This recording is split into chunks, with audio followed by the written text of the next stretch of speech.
হুম। ওম ভগবতে বাসুদেবায় যখন আমি উচ্চারণ করলাম, তখন আমার স্মৃতিপটে প্রথমে ধ্রুব মহারাজের কথা মনে পড়লো। তো শুদ্ধ ভক্ত, ভগবানের শুদ্ধ ভক্ত ধ্রুব মহারাজ।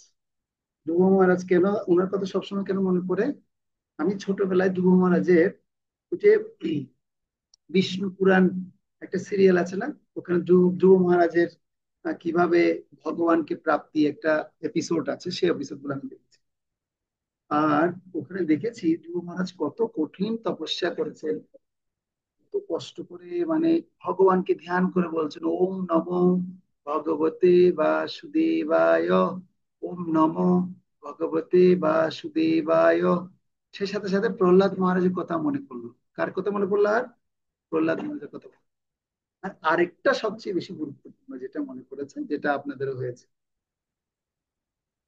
সেটা হচ্ছে কি, সাথে সাথে মনে পড়েছে যে আমাদের সাথে সাথে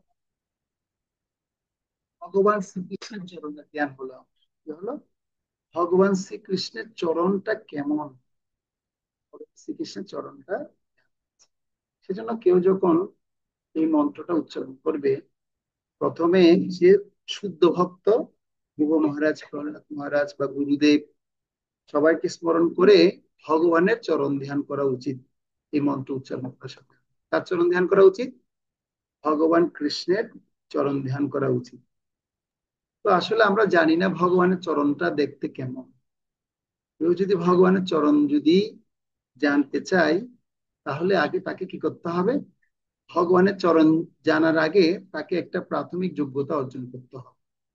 যখন সে প্রাথমিক যোগ্যতাটা যখন লাভ করতে পারবে, তখনই সে ভগবানের চরণটা ধ্যান করবে। তো আমরা যে মনুষ্য জীবন পেয়েছি, এই মনুষ্য জীবন হচ্ছে অতি দুর্লভ জীবন। এই দুর্লভ জীবন কিন্তু সবসময় আমরা প্রাপ্ত হব না। এই মনুষ্য জীবনে একটা নির্দিষ্ট লক্ষ্য আছে। সে লক্ষ্যটা হচ্ছে কি, জীব কৃষ্ণের নিত্য দাস। জীব কার দাস? কৃষ্ণের নিত্য দাস। এই বিশ্বাস করলে আর দুঃখ নেই। কিন্তু আমরা তো ভগবান কৃষ্ণকে এখনো জানতে পারিনি, বা ভালো মতো আমরা তাকে উপলব্ধি করতে পারছি না। যার কারণে আমরা জীব কৃষ্ণের নিত্য দাস হচ্ছি। আমরা জীব কি করছি? অন্যদের দাসত্ব করি। কেউ যেমন সরকারি কর্মকর্তারা, এই সে সরকারি সরকারি অফিসের দাস হয়।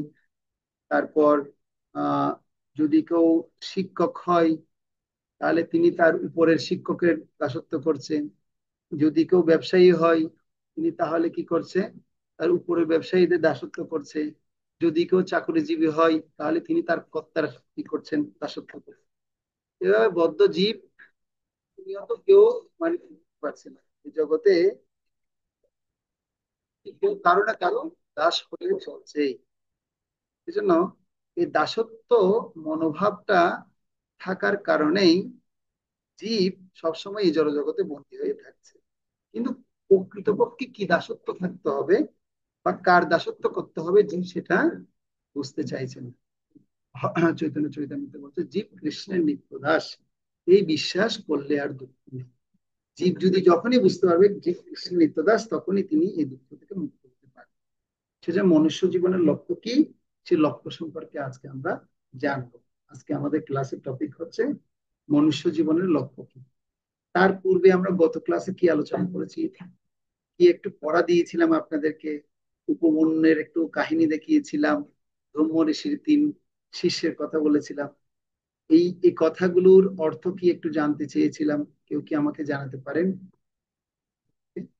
লেকচারটা পুনরায় শুনেছিলেন?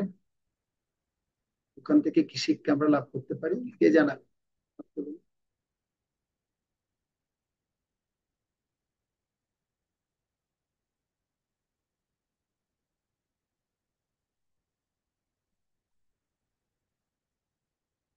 কে জানাবেন? হাত তুলুন। গত ক্লাসে আমরা কি কি পড়াশোনা করেছি, তার মধ্যে আপনাদেরকে কিছু SW মানে হোমওয়ার্ক, বাড়ির কাজ দিয়েছিলাম। কে কে পারবেন? হাত তুলুন। কে বলতে চান স্বতঃস্ফূর্ত ভাবে? তাইলে মনে করব আসলে সত্যি আপনারা ক্লাসটা করার জন্য খুব আগ্রহী।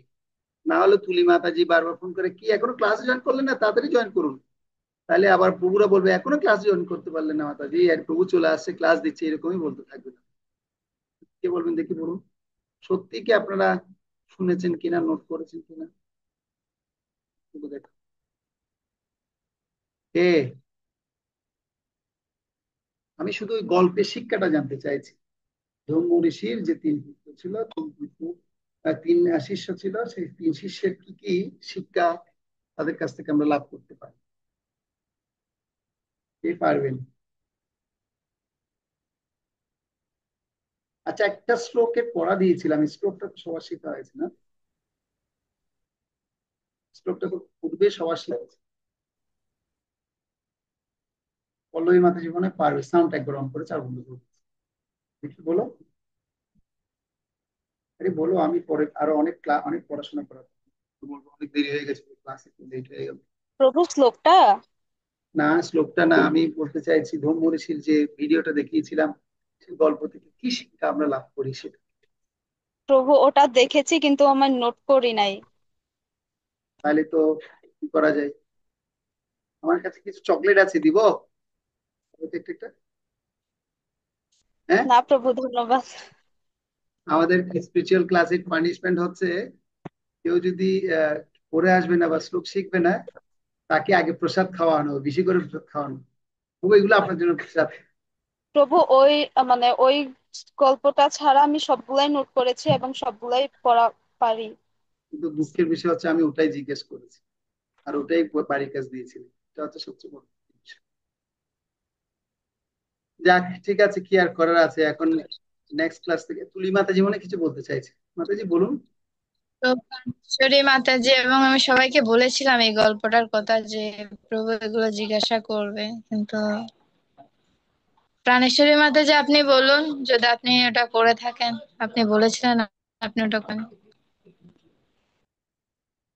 হরে কৃষ্ণ প্রভু, প্রণাম। প্রণাম মাতাজি, বলুন আপনি।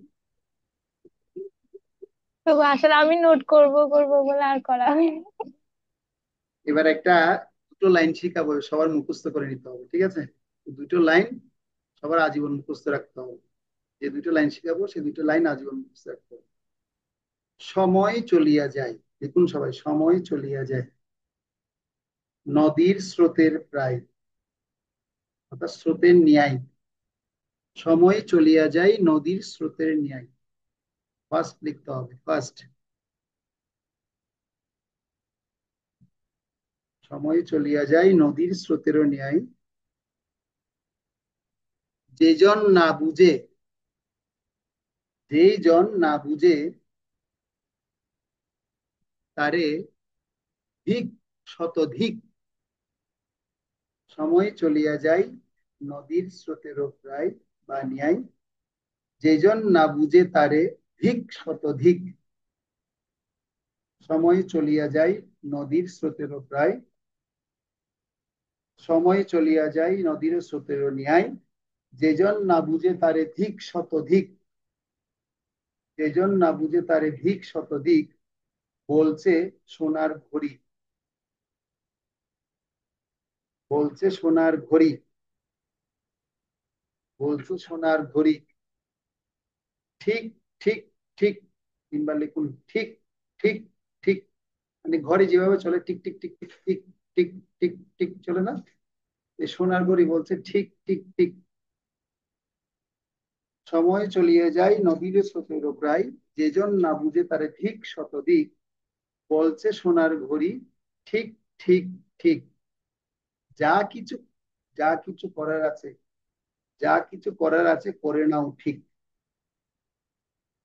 যা কিছু করার আছে করে নাও ঠিক, যা কিছু করার আছে করে নাও ঠিক। আমি আবার দুবার বলবো, এই দুবারের মধ্যে সবাই লেখা সম্পন্ন করবে। সময় চলিয়া যায় নদীর স্রোতেরও ন্যায়, যেজন না বুঝে তারে দিক শতদিক, বলছে সোনার গড়ি ঠিক, ঠিক, ঠিক। যা কিছু করার আছে করে নাও ঠিক। সময় চলিয়া যায় নদীর স্রোতেরও ন্যায়, যেজন না বুঝে তারে ধিক শতধিক, বলছে সোনার ঘড়ি ঠিক, ঠিক, ঠিক। যা কিছু করার আছে করে নাও। হরে কৃষ্ণ। বৃন্দা বলো, কি লিখলে? হরে কৃষ্ণ, প্রণাম প্রভু। সময় চলিয়া যায় নদীর স্রোতের ন্যায়, যেজন না বুঝে তারে ধিক শতাধিক, বলছে সোনার ঘড়ি ঠিক ঠিক ঠিক, যা আচ্ছা, কিছু করার আছে করে নাও ঠিক। এবার আপনারা এই যে কত 3-4টে লাইন আপনারা লিখলেন, এই কথাগুলো কি বুঝতে পেরেছেন? তো এখন আমি একটা নীতি শিক্ষা আপনাদেরকে বলছি। আমাদের যে সময়, সময় অত্যন্ত গুরুত্বপূর্ণ। সেটা আপনার জন্য গুরুত্বপূর্ণ, আমার জন্য গুরুত্বপূর্ণ। এই সময় যদি একবার চলে যায়, সেটাকে আর কাজে লাগাতে পারবো না। এখন আপনাদের যে বয়স চলে যাচ্ছে, এটা হচ্ছে শিক্ষার বয়স। এই বয়স থেকে যখন আপনি 30 বছরে পদার্পণ করবেন, আস্তে আস্তে মেধা ক্ষীণ হতে থাকবে। আপনার মেধা আর পাবেন না, শ্লোক আর মুখস্থ করতে পারবেন না, পড়া আর বেশি পড়তে পারবেন না। তখন অন্য চিন্তা চলে আসবে। সেজন্য এখন যা বয়স, এই যৌবন বয়স বা কিশোরী বয়স বা কিশোর বয়স, যাদের যে বয়সে আছে, তাদের প্রত্যেকেরই উচিত হচ্ছে এই গুরুত্বপূর্ণ সময়কে কাজে লাগানো। সেজন্য যে সময়ের কাজ সে সময় আমাদের করে নিতে হবে। যে কাজটা কালকে করার কথা, সেই কাজটা যদি আজকে সম্পূর্ণ করে ফেলতে পারি, সেটা আমার জন্য হচ্ছে প্লাস পয়েন্ট। যে ক্লাসটা আমি 3 ঘন্টা পরে করবো বলছি, সেটা যদি আমি 1 ঘন্টা আগে যদি করে এগিয়ে রাখি, তাহলে সেটা আমার জন্য ভালো বিষয়। এভাবে আপনাদের জীবনের কথা না, আমার নিজের ব্যক্তিগত জীবন থেকেও বলছি। আমি অনেক শ্লোক শিখবো বলে প্ল্যান করে রেখেছি, লিখে রেখেছি, কিন্তু যখন আর শিখতে যাই, শেখার জন্য আর সময় করার জন্য যে সুযোগটা, সেই সুযোগটা আর পাওয়া যায় না। তো আপনাদের জীবনেও ঠিক তাই হচ্ছে এবং তা হবে। যে এটা গুরুত্ব বুঝতে পারবে, সে সময়ের কাজ সময়ে করে নেবে। হ্যাঁ, যেমন আমার গতকালকে একটা দুর্ঘটনা ঘটেছিল। আমাদের একজন ভক্ত দেহত্যাগ করেছে। আমি তাকে তার ওখানে সৎকার করতে গিয়েছি। তো আমার কিছু মালা জপ বাকি রয়ে গেছে, প্রায় 8 মালা জপ বাকি রয়ে গেছে। তো আমি চিন্তা করলাম, না, মালাটা কালকেই করবো, আজকে আর করবো না, কালকে করবো। তারপর ভিতরে অন্তরাত্মা আমার বলছে, আরে তুমি মালাটা যদি কালকে করো, তাহলে কালকের গুলো কখন করবে? কালকের গুলো কখন করবে? তখন তো আর সুযোগ পাবে না তুমি। না, আজকের কাজ আজকে শেষ করে নাও, এটা ভিতরে অন্তরাত্মা থেকে বলেছে। কিন্তু শরীরটা এমন দুর্বল লাগছে, পুরো ভেঙে পড়ছে, কিছু করতে পারছি না। তারপর আমি চিন্তা করলাম, না, যেভাবে হোক হোক, হেঁটে হোক, চলে হোক, ঘুরে ফিরে হোক, আমার কি করতে হবে, জবটা শেষ করতেই হবে। আর সে জব শেষ করতে করতে আমার কালকে বেজেছে 1:30 রাতের, 1.33, 30, মানে রাতের 1:30 বেজেছে, 1:30। ওই এক মালাটা করতে লাগছে 2 ঘন্টা, 1.5 ঘন্টা। কারণ করতে করতে হরে কৃষ্ণ হরে কৃষ্ণ কৃষ্ণ কৃষ্ণ হরে। আবার জেগে যাচ্ছি, না, আবার করতে হবে হরে কৃষ্ণ হরে কৃষ্ণ কৃষ্ণ কৃষ্ণ। তো মোটামুটি করে তারপরেও কি করলাম, এটা আমি শেষ করলাম। আমি আবার এটা বুঝাচ্ছি না যে আপনাদের প্রত্যেকে এইভাবে করতে হবে। সময়ের কাজ সময়ে শেষ করতে হবে। সময়ের কাজ সময়ে যদি শেষ করতে পারি, তাহলে সেটা আমার জন্য বোঝা হবে না। আপনার কি মনে কষ্ট নিলেন এই কথাটা বলার কারণে? একে মনে কষ্ট পেলেন, একটু হাত তুলুন তো। এই বিষয়টা আমাদের ধারণ রাখতে হবে, কারণ আমরা এখন এমন একটা জগতে প্রবেশ করছি। এটা খুব কঠিন একটা জগৎ, খুব কঠিন একটা জগতে প্রবেশ করছি। এই জগতে দিন যত যাবে তত মোহ, মোহর আরো বেশি বৃদ্ধি পাবে। মোহ মানে কি জানেন? মোহ মানে যে বর্তমানের, বর্তমানে যা কার্যক্রম চলছে সেটা নিয়ে পড়ে থাকে, বর্তমান নিয়ে ভাবা। যারা বর্তমানের প্রতি অত্যন্ত আসক্ত হয়ে যায়, তারা কি হয়ে যায়, মোহিত হয়ে আসক্ত হয়। 3টা বিষয় আছে, একটা হচ্ছে শোক, একটা মোহ, আর একটা হচ্ছে ভয়। শোক করে কি জন্য মানুষ? শোক, মোহ, ভয়, 3টা বিষয়, এটা লিখতে পারেন। শোক করে কেন মানুষ? শোক করে অতীতের জন্য। শোক কেন করে? শোক অতীতের কাজের জন্য মানুষ শোক করে। শোক বলতে কি, মানে কেউ চলে গেল আমার থেকে, কোনো কিছু হারিয়ে ফেললাম, সেটা কেন? সেটা অতীতের কার্যকলাপের জন্য আমরা শোক করি। আর ভয় কেন করি আমরা? মানুষ কেন ভয় পাই? ভবিষ্যৎ নিয়ে ভয় পাই। মানুষ ভবিষ্যতের জন্য কি পায়? ফিউচারের জন্য ভয় পায়। ঠিক আছে। আর মোহগ্রস্ত কেন হই? আমরা কেন মোহিত হই? বর্তমানে চাকচিক্য দেখে, বর্তমান পরিস্থিতির বিভিন্ন রকমের আমরা পরিবেশের সাথে সম্মুখীন হই বিদায় বর্তমানে যা কার্যক্রমের জন্য আমরা কি হই, মোহগ্রস্ত। ঠিক আছে, বুঝে গেল? শোক, মোহ, ভয়, এই 3 থাকতে নয়। সেজন্য প্রত্যেককে আমাদের এটা ধারণা রাখতে হবে, এই যে বর্তমানের যে মোহিত অবস্থার কারণে আমি আমার আধ্যাত্মিক জগৎ যেন আমি না হারাই। যখন যেটা করার কাজ সেটা আমার করতে হবে। যখন আমার, যেমন আমরা প্রসাদ পেতে টাইম কি ভুল করি? টাইম হলেই আমাদের খিদে পেয়ে যায়, তাই না? কেন ঠিক খিদে পেয়ে যায়? এটা একটা এটা একটা সিস্টেম করে দিয়েছেন ভগবান।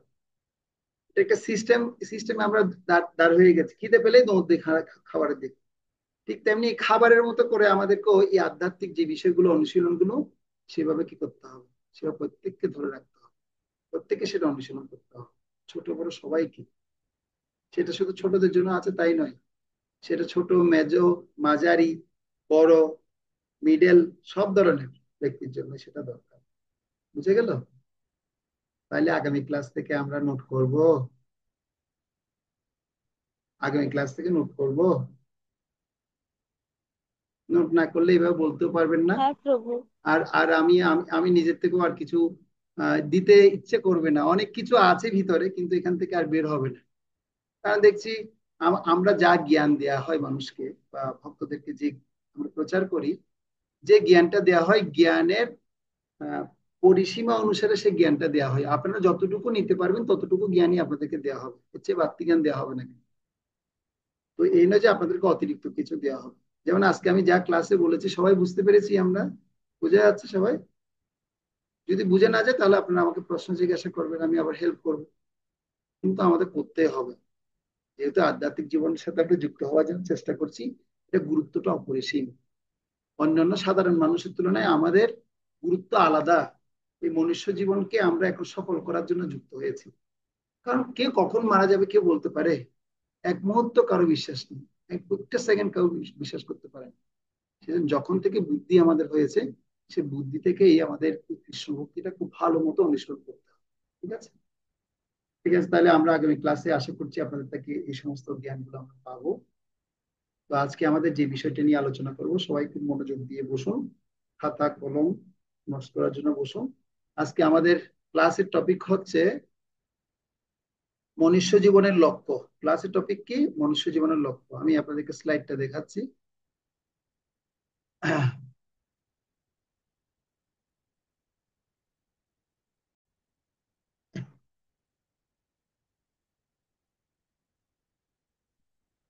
স্লাইড কি শো হয়েছে? দেখা যাচ্ছে? আশা করি সবাই দেখতে পাচ্ছে। পল্লবী মাতাজি দেখা যাচ্ছে? বৃন্দা সাউন্ড অন করে বলে, দেখা যাচ্ছে? প্রভু হ্যাঁ দেখতে প্রভু, পাচ্ছি। দেখা যাচ্ছে। ওকে। আচ্ছা। তো আজকে আমাদের ক্লাসের নাম হচ্ছে মনুষ্য জীবনের লক্ষ্য। তো আমি আপনাদের সাথে কথা বললাম, কৃষ্ণ মহানবমীতে সম্বন্ধে বেশি জানার চেষ্টা করলাম। আপনারা কিভাবে উপলব্ধি করছেন পূর্ণ ভগবতী বাসুদেবায় বলে কৃষ্ণকে আমরা কিভাবে উপলব্ধি করব, আপনাদের উপলব্ধি শুনলাম, আমার উপলব্ধি আপনাদের কাছে ব্যক্ত করলাম। এবং পুনরায় ক্লাস আলোচনা করতে গিয়ে আমি একটু অসফল হলাম, যেহেতু আপনারা একটু কম বলতে পেরেছেন। নোট যেহেতু কম করেছেন বিদায় আহ একটু কম আমি আলোচনা করতে পেরেছি। সেজন্য নেক্সট ক্লাস থেকে আমরা চেষ্টা করব এই বিষয়টা যেন আমরা সুন্দর মতো করতে পারি। ঠিক আছে, সবাই প্রতিজ্ঞাবদ্ধ তো? হ্যাঁ, ঠিক আছে। নেক্সট ক্লাস থেকে নোট করবো সেটা। মাথা নাড়লে হবে, হ্যাঁ তো, হ্যাঁ করো। ঠিক আছে, আচ্ছা। তো আমরা গত ক্লাসে শিল প্রভুপাদের প্রণাম মন্ত্র উচ্চারণ করা শিখেছি। নম ওম বিষ্ণুপাদায় কৃষ্ণ পৃষ্ঠায় ভূতলে শ্রীমতে ভক্তি বেদান্ত স্বামিনীতে নামিনে নমস্তে। এবার আজকে প্রথম দুটো লাইন আমরা প্রথম ক্লাসে করেছি, এর আগের ক্লাসটাতে করেছি। আজকে দ্বিতীয় যে, হ্যাঁ আজকে যে শিল প্রভুপাদের প্রণাম মন্ত্রের যে দ্বিতীয় অংশ, সেই দ্বিতীয় অংশের আমরা শব্দের অর্থ এবং অনুবাদ সম্পর্কে জানবো। আশা করছি এখানে যে সমস্ত ভক্তরা উপস্থিত আছেন সবাই শিল প্রভুপাদের প্রণাম মন্ত্রটা মুখস্থ আছে। তো আজকে এখন আমরা দ্বিতীয় অংশ আলোচনা করব, সেটা হচ্ছে নমস্তে সরস্বতী দেবে গৌরবাণী প্রচারিণে নির্বিশেষ শূন্যবাদী পাশ্চাত্য দেশ তারিণে। অনুবাদটা পড়ার জন্য আমি তুলি মাতাজিকে অনুরোধ করছি। তুলি মাতাজি এটার অনুবাদটা পড়ুন তো। হরে কৃষ্ণ, প্রণাম প্রভু। অনুবাদ। হে গুরুদেব, সরস্বতী গোস্বামী পাদের কৃপা দাস, আপনি কৃপা করে ভগবান শ্রী চৈতন্য দেবের বাণী প্রচার করেছেন এবং নির্বিশেষ শূন্যবাদী পাশ্চাত্য দেশকে পরিত্রাণ করেছেন। আপনার চরণ কমলে আমার সশ্রদ্ধ প্রণতি নিবেদন করি। হরে হরে কৃষ্ণ, কৃষ্ণ। প্রণাম প্রভু। ধন্যবাদ মাতাজি। তো এখানে কার কাছে প্রণতি নিবেদন করা হচ্ছে? হে গুরুদেব সরস্বতী গোস্বামী পাদের কৃপা দাস। তাহলে শিল ভক্তি সিদ্ধান্ত সরস্বতী ঠাকুরের একমাত্র কৃপাধন্য শিষ্য। অনেক শিষ্য রয়েছেন, তার মধ্যে অত্যন্ত প্রিয় শিষ্য ছিলেন শিল প্রভুপাদ। আর আপনি শিল প্রভুপাদ কেন এসেছেন? আপনি কৃপা করে ভগবান শ্রী চৈতন্য মহাপ্রভুর বাণী কি করেছেন? শুধুমাত্র আমাদের ভারতবর্ষে প্রচার করেছেন তাই নয়, আপনি সারা বিশ্বে প্রচার করেছেন। এবং কি করেছেন?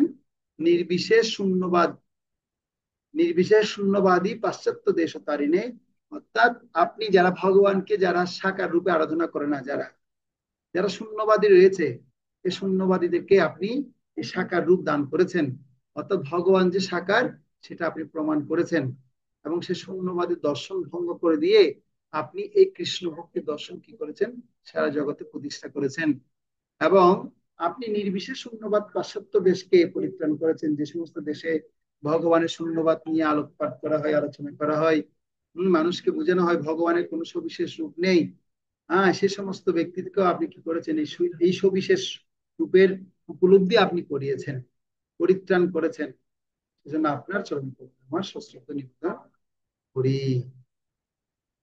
শিল প্রভুপাদের কৃপা ছাড়া এই জগতে আমরা কৃষ্ণ ভক্তি লাভ করতে পারবো না। তো আমাদের বিভিন্ন আচার্য বৈষ্ণবরা তারা বিভিন্ন প্রভুপাদ সম্পর্কে বলেন। একবার বলছিলেন, ইসুলিনের জয় পতাকা স্বামী গুরু মহারাজ একটা সুন্দর লাইন বলছিলেন, আপনারা লিখতে পারেন, শিল প্রভুপাদের কৃপা পথ বাহিরে কি? শিল প্রভুপাদের পথ বাহিরে কলিকালের মায়া ভাইরে। দেখুন, শিল প্রভুপাদের পথ বাহিরে কলিকালের মায়া ভাইরে উদ্ধার পাইবার নাহি কোনো আশা। শিল প্রভুপাদের পথ বাহিরে, মানে শিল প্রভুপাদ যে রোডম্যাপ দিয়েছেন, যে নির্দেশন বা দিক নির্দেশনা দিয়েছে, এর পথের যদি বাহিরে যায়, শিল প্রভুপাদের পথ বাহিরে কলিকালের মায়া ভাইরে। কলিকালের মানে কলিযুগ চলছে, এই কলিযুগের মায়া মানে কি জানেন? মায়া মানে হচ্ছে ছায়া। যেমন আপনারা যেখানে বসে আছেন, আলোর বিপরীতে ছায়া পড়েছে কিনা দেখুন। রশ্মি মাতাজি, আপনি কলম দিয়ে লিখছেন, কলমের নিচে ছায়া পড়েছে কিনা দেখুন। কলমের নিচে ছায়া পড়েছে কিনা দেখুন। একটা আঙ্গুল দিলে আঙ্গুলের নিচে ছায়া পড়ে কিনা। ছায়া মানে হচ্ছে কি? ওটা দেখা যায় না, এটা বোঝা যায়, মানে এটা দেখা যাবে, কিন্তু এটাকে আপনি বাস্তব বলে ধরে নিতে পারবেন? এটা কি বাস্তব? ছায়াটা বাস্তব, সেটা হচ্ছে প্রতিনিধি। সেটা হচ্ছে কলিযুগের যে মায়া, সে মায়াটা হচ্ছে ছায়ার মতো। যেগুলোর প্রতি আমরা বেশি আসক্ত হই, এগুলো হচ্ছে কি বাস্তব বস্তু না। এগুলো বেশি দিন এখানে থাকবে না। জীবন যতদিন আছে, দেহটা যতদিন আছে ততদিনই থাকবে, এরপর সব হারিয়ে যাবে। যেটা বলা হচ্ছে কলিকালের মায়া ভাইরে উদ্ধার পাইবার নাহি কোনো আশা। এই উদ্ধার পাইবার কোনো আশা নেই। যদি শিল প্রভুপাদ যে শিক্ষা, যে নীতি নির্দেশন দিয়েছে, নীতি নির্দেশনা দিয়েছে, সেটা যদি না মানি, তাহলে আমরা এই সমস্যা থেকে বের হতে পারবো। মানুষ জড়জগতে, মানুষ যেভাবে সবাই দৌড়াচ্ছে, কি খাও দাও ভর্তি করো, দুনিয়াটা মস্ত করো, যেমন খুশি তেমন করো, হ্যাঁ, ওভাবেই জীবনটা চলে যাবে, আর কৃষ্ণকার উপলব্ধি হবে না। বলা হচ্ছে কলিকালের মায়া ভাইরে উদ্ধার পাবার নাহি কোনো আশা। উদ্ধার পাবার নাহি কোনো আশা। দেখে অরণ্য প্রভু লিখেছেন, বলুন কি লিখেছেন? হরে কৃষ্ণ প্রভু, প্রণাম প্রভু। হ্যাঁ, লিখেছি। বলুন কি লিখেছেন, বলুন। প্রভু, হরে কৃষ্ণ। শ্রীল প্রভুপাদের পথ বাহিরে কলিকালের মায়া ভাই উদ্ধার পাইবার নাহি কোনো আশা নাই। কলিকালের মায়া ভাইরে, ভাইরে লিখতে হবে, ভয়কার ভা রশ্মি রয়কার রে, ভাইরে। কলিকালের মায়া ভাইরে মানে সবাই তো ভাই বলে ডাকছে, ও ভাইরে, এটা শোনো। হ্যাঁ উদ্ধার প্রভু। পাইবার, উদ্ধার পাবার নাহি কোনো আশা। এখান থেকে উদ্ধার পাবার কোনো আশা আসেন। নেই। তো আমরা যেটা আলোচনা করছিলাম, শিল প্রভুপাদের আমরা কৃপা পেয়েছি। সেই শিল প্রভুপাদের কৃপার ফলে আমরা এই জগতে কি করতে পারছি? শিল প্রভুপাদের কৃপার ফলেই আমরা এই কৃষ্ণ ভক্তি লাভ করার সুযোগ লাভ করেছি। এবার আশা করি দেখতে পাচ্ছেন সবাই, স্লাইড দেখাচ্ছে, সবাই দেখতে পাচ্ছেন? স্লাইড কি দেখা যাচ্ছে? সাউন্ড অন করে একজন বলুন। হ্যাঁ প্রভু না প্রভু, কিছু একটা বলুন। হ্যাঁ প্রভু, দেখা যাচ্ছে। ঠিক আছে, তো এবার হচ্ছে আমরা কিছু বিষয় আলোচনা করব যেগুলো আপনাদেরকে বলতে বলা হবে। ভূমিকা মানে জড়তা কাটানোর জন্য আপনাদেরকে এখন কিছু বিষয় আপনাদের থেকে শুনবো। আপনারা যেহেতু সবাই ইসকন সম্বন্ধে আপনারা যেহেতু ইসকন সম্বন্ধে বা মায়াপুর মন্দির সম্পর্কে আপনারা অনেক কিছু শুনেছেন সবাই, তো এখন যারা ভক্তরা এখানে উপস্থিত আছেন, তো আপনাদের মধ্য থেকে কে প্রথমে বলতে চান ইসকন সম্বন্ধে বা মায়াপুর মন্দির সম্পর্কে? দেখি আপনাদের মধ্য থেকে হাত তুলুন। আমি একটু জানতে চাই আপনাদের মধ্য থেকে। আপনারা বলবেন ইসকন সম্বন্ধে, বলবেন কে কতটুকু জানেন, বা মায়াপুর মন্দির সম্পর্কে বলবেন কে কতটুকু শুনেছেন বা দেখেছেন বা গিয়েছেন, গিয়ে আপনাদের কি উপলব্ধি হলো, বা এত কিছু দেখার পরে আপনাদের কি জানা হলো, সেটা একটু আমরা জানতে চাই। তুমি কি বলতে চান? দেখি কার সাহস আছে, কে প্রথমে আগে বলতে চাই। যেহেতু সবাই ইসকন সম্পর্কে কম বেশি আপনাদের ধারণা হয়েছে, জানেন, শুনেন, কখন থেকে ইসকনের সাথে যুক্ত হলেন, কার মাধ্যমে ইসকন সম্পর্কে শুনলেন, কেন আপনি ইসকনের এই ক্লাসগুলো করছেন, বা ইসকনটা কি, এ সম্বন্ধে আপনারা বলতে পারেন। অথবা আপনি মায়াপুর মন্দিরে গেছেন, বা মায়াপুর মন্দির আপনি ভিডিওতে দেখেছেন, বা যারা গিয়েছে তারা বললো, উপলব্ধি করে বললো, এই সমস্ত কথা আপনি জানাতে পারেন মায়াপুর মন্দির সম্পর্কে। আমরা একটু শুনতে চাই। তুমি কে বলতে চাই? কে বলবেন?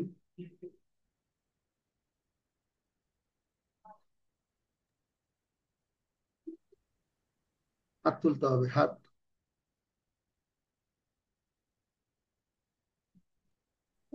প্রভু, ইসকন সম্পর্কে কিছু বলতে। আচ্ছা দেখি বলুন, ইসকন সম্পর্কে কে বলতে চান? হাত তুলুন। হাতটা তো আগে তুলতে হবে, আমি শিখিয়েছি। ক্লাসের সিস্টেম হচ্ছে কি করতে হবে, যে একটা রেস হ্যান্ড আছে, অপশন গুলো তাহলে কেন দেওয়া হয়েছে, এগুলো আমাদেরকে তুলে দেওয়ার জন্য, মানে আমরা যেন দেখতে পাই। হ্যাঁ, এই তো পল্লবী মাতাজি বলতে চাই, বলুন মাতাজি। আপনাকে সময় দেওয়া হলো, আপনি কমপক্ষে 1 মিনিট বলবেন, ঠিক আছে? ঠিক আছে প্রভু, হরে কৃষ্ণ। প্রভু, মূলত ইসকন কি? ইসকন কোনো সংগঠন না, না ইসকন কোনো সংঘ।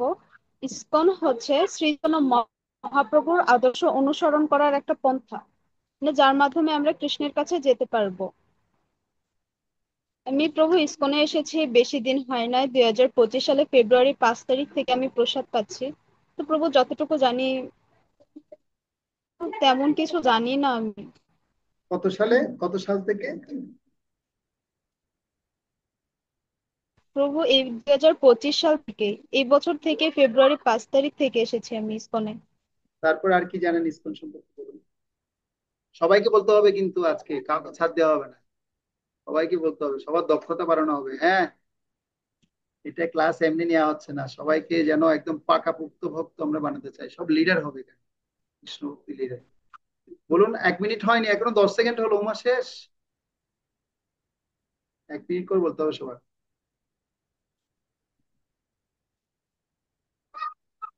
বলুন। আচ্ছা দেখুন, আমাদের কত সীমিত স্টক, আর কত স্টক করতে হবে। হ্যাঁ, আচ্ছা এবার কে বলবে? হাতগুলো উঠছে না কেন? ঠকঠক করে হাত উঠে যেতে হবে, নাহলে আমি তো বললে তখন কষ্ট পেয়ে যাবে। আচ্ছা, প্রাণেশ্বরী কিশোরী দেবী দাসী মাতাজি পারবে, যেহেতু দীক্ষিত ভক্ত, উনি পারবে অনেক কিছু বলতে। ওনার থেকে আগে শুনি আমি। হ্যাঁ, কি বলেন আপনারা? হ্যাঁ বলুন মাতাজি, আপনি বলুন, আপনি থেকে শুনি আমি, বলুন।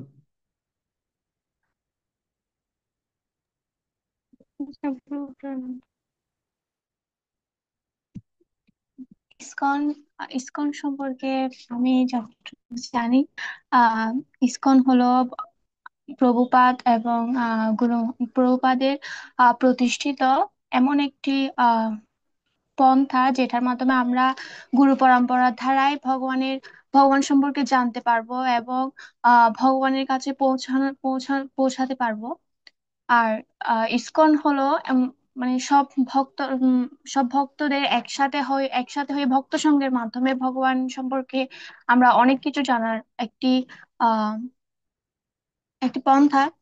আর মায়াপুর সম্পর্কে হলো, আমি প্রভু মায়াপুর গিয়েছিলাম একবার, মানে যখনই আমি ভক্তি জীবনে এসেছিলাম তখন মায়াপুর থেকে শুরু হয়েছিল। আমি একবারই গিয়েছিলাম। তখন মানে মায়াপুরে এটাই মনে হয় যে ওনারা যারা মায়াপুরে থাকেন, এবং মায়াপুর হচ্ছে সব সময় মানে কৃষ্ণ যেন সবসময় এখানে বিরাজমান। আর মায়াপুর হলো আমি যতটুকু শুনেছি চৈতন্য মহাপ্রভুর জন্মস্থান ওইখানে। আর আমি তেমন মানে পরিক্রমা করা হয়নি আমার, কিন্তু আমি যতটুকু পরিক্রমা করেছি এটাই বুঝেছি যে ওইখানে থাকলে ওইখানে মানে সবসময় ভক্ত সঙ্গটি থাকবে, এবং মনে হবে যে আমরা মানে ভগবানের ধামে বাস করছি, ব্রজধাম বললেই চলে। এইটুকুই প্রভু। হরে কৃষ্ণ।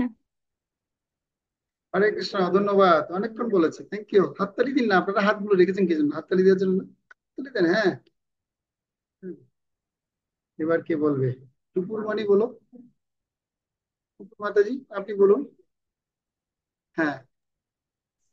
হরে কৃষ্ণ প্রভু, প্রণাম। হ্যাঁ।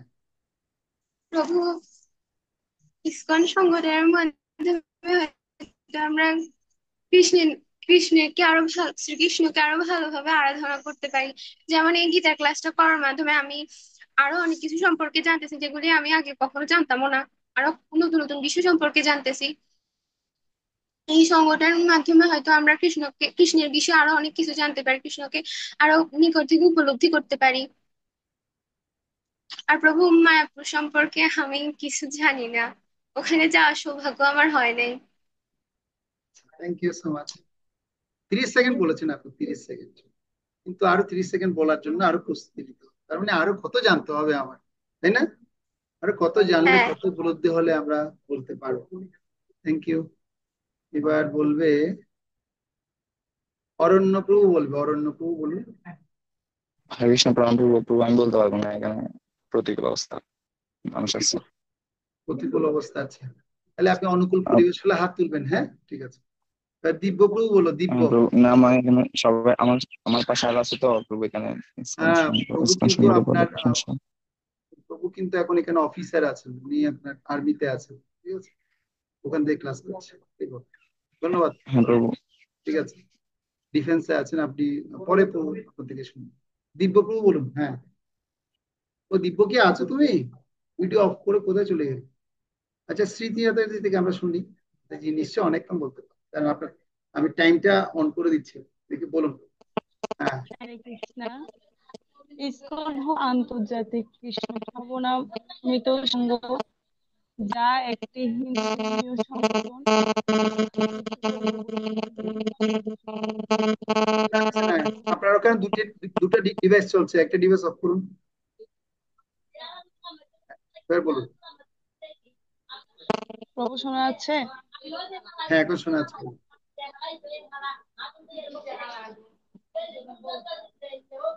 ইসকন হলো আন্তর্জাতিক কৃষ্ণ ভাবনামৃত সংঘ, যা একটি সনাতন ধর্মের সংগঠন। এটি গৌড়ীয় বৈষ্ণব ধর্মীয় আদর্শ ও সনাতনী মূল্যবোধের উপর ভিত্তি করে প্রতিষ্ঠিত। ইসকন মূলত ভক্তি যোগের মাধ্যমে কৃষ্ণের ভক্তি প্রচার করে এবং মানবতাবাদী কার্যক্রম পরিচালনা করে থাকে। আর আমার মতে এটা হচ্ছে যে আমি পয়েন্ট গুলো আমি লিখেছি নিজের ভাষায়। আর আমার মতে হচ্ছে যে ইসকন এমন একটা সংগঠন যেখানে আপনার মনে কোনো ধর্মীয় কিছু জিজ্ঞেস করলে বা আমার মনে কোনো আধ্যাত্মিক প্রশ্ন জিজ্ঞেস করলে যার উত্তর 100%-এর মধ্যে 100% জানা যাবে ওনাদের কাছে, ইসকনদের কাছে, এটাই। আর মায়াপুর এখনো প্রভু যাওয়ার সৌভাগ্য হয়নি, কিন্তু যতটুক শুনেছি মায়াপুর অনেক সুন্দর একটি ধাম। ওখানে গেলে ভক্তির ভক্তির মধ্যে আমি আরো পুঙ্খানুপুঙ্খ ভাবে জড়িত হতে পারবো, ভক্তির মধ্যে আচ্ছা, নিজেকে ভগবানের সাথে সংযুক্ত করতে পারবো, এতটুকু। ধন্যবাদ, ধন্যবাদ।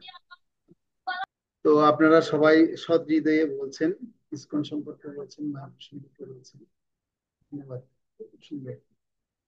এবার কে বলবে? ঐশিকী মাতাজি, আপনি বলুন দেখি। হ্যাঁ।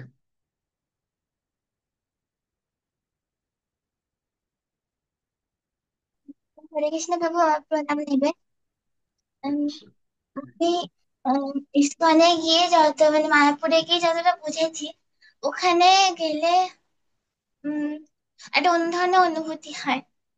কি অনুভূতি সেটা বলুন, আমরা একটু শুনি। আমরা গেলেও সেটা অনুভব লাভ করবো।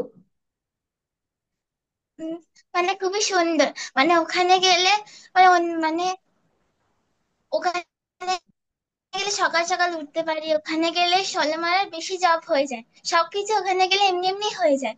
কিন্তু বাড়িতে যখন চলে আসলে আবার সেটা বদলে যায়, আচ্ছা আর সেটা আমি বুঝতেই পারি না। যতবার ওখানে গেছি ততবার এরকমই হয়েছে। আচ্ছা উম, আর ওখানে প্রত্যেকটা মহারাজের কথা মানে খুবই ভালো লাগে, আচ্ছা। বুঝতে পারি। তারপর ভালো ভালো প্রসাদ পাওয়া যায়, পিৎজা, হ্যাঁ, পাস্তা, হ্যাঁ। আইসক্রিম, হ্যাঁ। হুম। আর কি পাওয়া যায়? ভগবান আর অপূর্ব সুন্দর বিগ্রহ দর্শন, হ্যাঁ, পঞ্চতত্ত্ব, নৃসিংহদেব, অষ্টসখী, রাধা মাধব, গুরু গুরুদেব, নতুন মন্দির ভ্রমণ, গঙ্গায় স্নান, তাই না? না, গঙ্গা স্নানটা হয়নি ওখানে। আচ্ছা, একবার গিয়ে করে আসিও, হ্যাঁ, গঙ্গায় স্নান। ঠিক আছে। হরে কৃষ্ণ, ধন্যবাদ তুলসী মাতাজিকে। এবার বলবেন হচ্ছে, কে বলবেন এবার? ব্রততী সরকার বলবে, ব্রততী মাতাজি বলবে। হরে কৃষ্ণ প্রভু, প্রণাম। আহ ইসকন হচ্ছে প্রভুপাদের প্রতিষ্ঠিত আন্তর্জাতিক কৃষ্ণ ভাবনামৃত সংঘ। আর এটা হচ্ছে প্রভুপাদের ছত্র ছায়া। আমরা যদি প্রভুপাদের এই ছত্র ছায়ায় থাকতে পারি, তাহলে প্রভুপাদের মাধ্যমে আমরা ভগবত ধামে যাওয়ার চেষ্টা করতে পারি। আর আর ইসকনে যে কোর্স গুলো আছে ওগুলো যদি আমরা করতে পারি, তাহলে আমরা ভগবানের সম্পর্কে আরো গভীরভাবে জানতে পারবো। আহ ইসকনে যে ভক্ত সঙ্গ করার মাধ্যমে আমরা ভক্তিতে আরো ডেভেলপমেন্ট করতে পারবো। আর মায়াপুর মায়াপুর হচ্ছে একটা, মায়াপুরে গেলে একটা আলাদা অনুভূতি হয়। আহ গেলে আর আসতে আসতে ইচ্ছা করে না ওখান থেকে। সবকিছু ডিসিপ্লিন ভাবে ওখানে হয়। হাই হাই, কবে হবে বলো সেদিনও আমার। তোমার কত সুন্দর সুন্দর উপলব্ধি শেয়ার করছো, আমি তো এগুলো মাথায় ছিল না। আর কত সুন্দর সুন্দর বলছে। ইসকন হচ্ছে একটা সুন্দর গুছানো সংগঠন, এখানে বিভিন্ন কোর্স ক্যাম্প হয়, যেগুলো আধ্যাত্মিক শিক্ষা দেওয়া হয়। আচ্ছা, তোমরা কত কিছু জানো। এভাবে তোমরা বলার চেয়ে অভ্যাস করবে, অভ্যাস করে দেখো তোমরা আরো কত কিছু বলতে পারবে। জয় হোক তোমার, জয় হোক। এবার অরণ্যপু বলতে চাই, হাত তুলেছে, হ্যাঁ পু বলুন। হরে কৃষ্ণ, প্রণাম প্রভু। প্রভু আসলে ক্ষমা চেয়ে নিচ্ছি, কারণ তো জানেন ইসলাম সম্পর্কে যেখানে সেখানে সবকিছু বলা যায় না প্রভু। ওকে, প্রভু থ্যাংক আমার ইউ। কথা হ্যাঁ, শোনা যাচ্ছে? ওকে, ক্লিয়ার ক্লিয়ার। তো হ্যাঁ প্রভু, আসলে এখানে অনেকজন ছিল, তাই বলতে পারিনি। আমি শুনতেছি অনেক ছোট করে সাউন্ডটা। প্রভু, আমি এত কিছু জানি না প্রভু, ভক্তি জীবনে আসছে বেশি দিন হচ্ছে না প্রভু। চেষ্টা করতেছি ভক্তি জীবনটা পালন করার জন্য। প্রভু, ইসকন সম্পর্কে কয়েকটা কিছু বলবো, সেটা হচ্ছে প্রভু, ইসকন 1965 সাল শ্রী প্রভুপাদের প্রতিষ্ঠিত একটি সংঘ। এবং ইসকন এমন একটি সংঘ, আমার জানা মতে, আমি যতটুকু বুঝেছি, যেখানে বাস্তবিক, ওই উদাহরণ দিয়ে বলতেছি প্রভু, মানে যে পারিবারিক কিংবা সামাজিক কিংবা আপনি গুরু পরম্পরা দ্বারা একদম এ টু জেড, আমি শর্টকাটে বলে দিচ্ছি, আর ভগবানকে নিয়ে আপনি যে একটা সমন্বিত একটি, যে ভালোবাসা, আন্তরিক শ্রদ্ধা এবং যে আপনার ভক্তি, সবগুলো আমি যদি গুছিয়ে যদি কোথাও খুঁজে পাই, সেটা হচ্ছে প্রভু ইসকনে। হরি বল। কারণ এমনি দেখেন, একজন জড়জাগতিক যদি কেউ একটা ছোট ভাই কাউকে যদি আপনি কিছু বলতে চান, তাহলে সে বলবে দাদা এদিকে আয়। কিন্তু যদি ইসকনের একটা ভক্তি জীবন একটা ভক্ত হয়, আগে বলতে হরে কৃষ্ণ দাদা এরকম। আমি এটা 2022 সালে আমি সেটা উপলব্ধি করতে পারছিলাম, মানে আমাদের বাড়িতে এটা, মানে শ্রদ্ধাটা, ভক্তিটা। আর যেটা হচ্ছে মানে আমাদের ছিল গুরুদেব, তার পরম্পরা দ্বারা, যেটা হয়তো আমাদেরকে ভগবত ধামে কিংবা ওই যেটা আমাদের লক্ষ্য সেখানে নিয়ে যেতে পারবে, একমাত্র সেটা আমি ইসকনে খুঁজে পাচ্ছি। কারণ ওই একটা কথা শুনেছি, সেটা হচ্ছে তুমি কার থেকে শিক্ষা নিবে, যে শিক্ষা নিজে জানে না, যে নিজেই যেতে পারবে না ওই জায়গায়, সে তোমাকে কিভাবে নিয়ে যাবে? তো তার কাছে যাও, অর্থাৎ সদ্গুরুর কথা বলে হচ্ছে প্রভু। মানে তার কাছে যাও, যে তোমাকে নিয়ে যেতে পারবে, যে নিজেই যেতে পারবে। তো সেটা আমি প্রভু, আমি ইস্কনে খুঁজে পাচ্ছি হরি বল, থ্যাংক ইউ সো প্রভু। মাচ। এতটুকু, আর বেশি কিছু জানি না প্রভু। হরে কৃষ্ণ, প্রণাম থ্যাংক ইউ প্রভু। So much.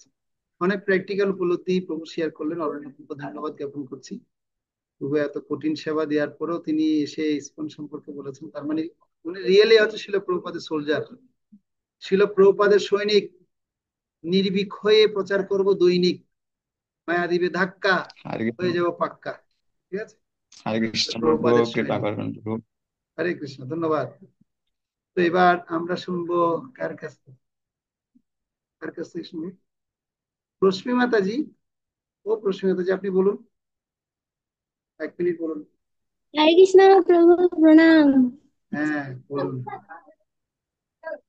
প্রভু শোনা যাচ্ছে? একদম ক্লিয়ার, স্পষ্ট।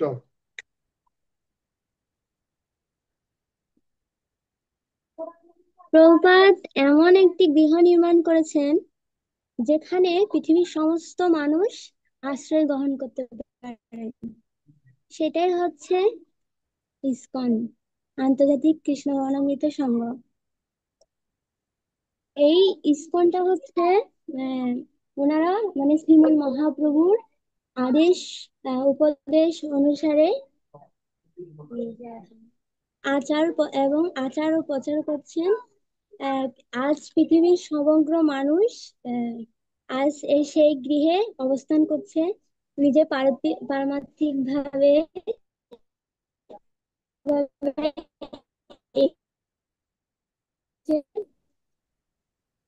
আমি মানে কি বলবো, আমার ইসকনে আসাটা কেমন জানি একটা কিরকম ভগবানের অশেষ মানে কৃপা। প্রভু আমাদের ওখানে গিয়েছেন বলে এবং প্রভুর অর্পণে আজকে আপনাদের সাথে এই ক্লাস করতে পারতেছি, যুক্ত হতে পারতেছি। Okay, thank you, thank you so much. একটু নেট ডিস্টার্ব করছে রশ্মি মাতাজি। ঠিক আছে, ধন্যবাদ, খুব সুন্দর। তো কার পরিবর্তন কিভাবে হয় সেটা তার উপলব্ধির মাধ্যমে আমরা বুঝতে পারি। এবার বাকি রয়েছে হচ্ছে কুলি মাতাজি, বাকি আছে। কুলি মাতাজি বলুন। হরে কৃষ্ণ, প্রণাম প্রভু। প্রভু ইসকন শিলা প্রভুপাদ বৈষ্ণব সদাচার্য বলেছিলেন ইসকন হচ্ছে পূর্ণাঙ্গ ভদ্রলোক। ইসকনের ভক্তরাই হলো ভদ্রলোক, তাদের ব্যবহারে সদাচার রয়েছে এবং তারা কৃষ্ণ সম্বন্ধেও অবগত রয়েছেন। আর মায়াপুর ধাম সম্পর্কে আমি অতটা জানি না, আমি কখনো যাইনি, কিন্তু যতটুকু শ্রবণ করেছি অনেকটাই করেছি, কিছু মনে আছে কিছু মনে নেই এরকম। মায়াপুর ধাম হলো শ্রীমতী রাধারানীর তৈরি ধাম। তো আর আরেকটা হলো সেটা শ্রী চৈতন্য মহাপ্রভুর জন্মস্থান। তো এখানে ভক্তের সংখ্যা বেশি।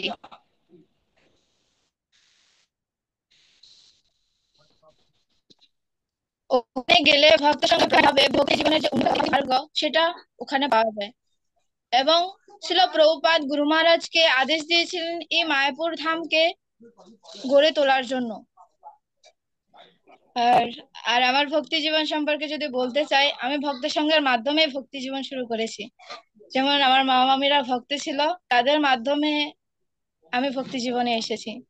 আর ক্লাস ক্লাস জিনিসটা খুবই গুরুত্বপূর্ণ আমাদের জন্য, কেননা আমরা যদি ক্লাস না করি, প্রভুপাদের দেওয়া এই যে কোর্স গুলো, এই যে ক্লাসগুলো, এগুলো যদি না করি তাহলে না আমরা মাতা পিতাকে কিভাবে সম্মান করতে হয় না আমরা সেটা সঠিকভাবে শিখতে পারবো, না আমরা এটা শিখতে পারবো যে কৃষ্ণ সেবা আমরা কিভাবে করব, আমরা কিভাবে প্রসাদ পাবো, এবং আমি কে, আমি কোথা থেকে এসেছি, কেন এসেছি, কোথায় যাব।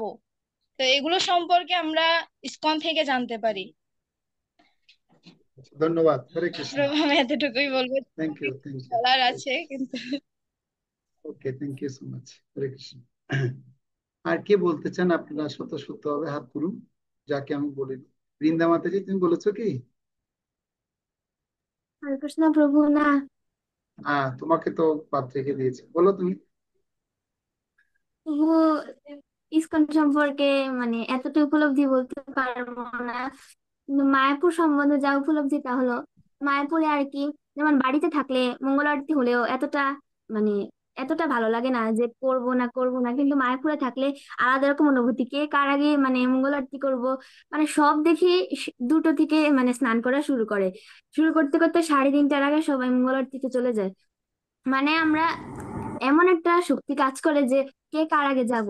আর সকালবেলা সেখানে মানে ঠান্ডা একটা পরিবেশ, তখন জব করতেও ভালো লাগে। তুলসী জল দান, তারপর যেমন পঞ্চতত্ত্বকে দেখে মনে হয় যে স্বয়ং আমরা ইয়েতে চলে এসেছি, বা রসসখী দেখে মনে হয় যে স্বয়ং বৃন্দাবনে আছি, এরকম মনে হয়। মানে সব সব তীর্থক্ষেত্রের ফিলিংস এই মায়াপুরেই অনুভূত হয়। তো এইটুকুই। Thank you so much. যারা আসবে না তারা এরকম উপলব্ধি বলতে পারবে না, যারা আসবে তারা বলতে পারবে। আচ্ছা, আর কে স্বতঃস্ফূর্তভাবে বলতে চাই? এলপি কে দেখলাম একটু পিছনে। এলপি আছে? শ্রীমাতাজি এলপি আছে? হ্যাঁ প্রভু। এলপি ঠিক ঠিক আছে, পরে পরে তাহলে ও ফ্রেশ হয়ে গেছে। ঠিক আছে, তুমি পরিবর্তন হয়ে আসো। হ্যাঁ, হরে কৃষ্ণ। নেট খুব ডিস্টার্ব করছে। ঠিক আছে, ধন্যবাদ সকলকে। যারা ভিডিও অফ আছে তাদেরকে আমি জিজ্ঞাসা করলাম না, কারণ আপনারা ভিডিওর সামনে আছেন কিনা জানি না। আবার পরবর্তী যদি জানাতে চান আপনারা আমাদেরকে কি করবেন। বলতে পেরেছি। ঠিক আছে, হরে কৃষ্ণ। তো যারা ভিডিও অফ আছে তাদেরকে তো আমি জিজ্ঞাসা করতে পারলাম না, তো আপনারা ভিডিও অন থাকলে আমি জিজ্ঞাসা করতাম।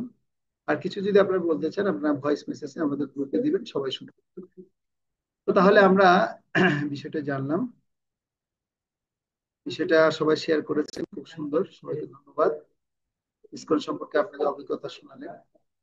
তো আমরা এখন ইসকন সম্পর্কে আর জানবো। শিল প্রভুপাদ এই ইসকন সোসাইটি কেন প্রতিষ্ঠা করেছেন, এই সোসাইটির কি উদ্দেশ্য, এবং এই সোসাইটিতে আমরা কি করব, কি করা আমাদের কর্তব্য, সে সম্পর্কে আমরা এখন। ইসকনের পরিচিতি আমরা লিখি, ও সংক্ষিপ্ত ফর্ম লিখি ISKCON।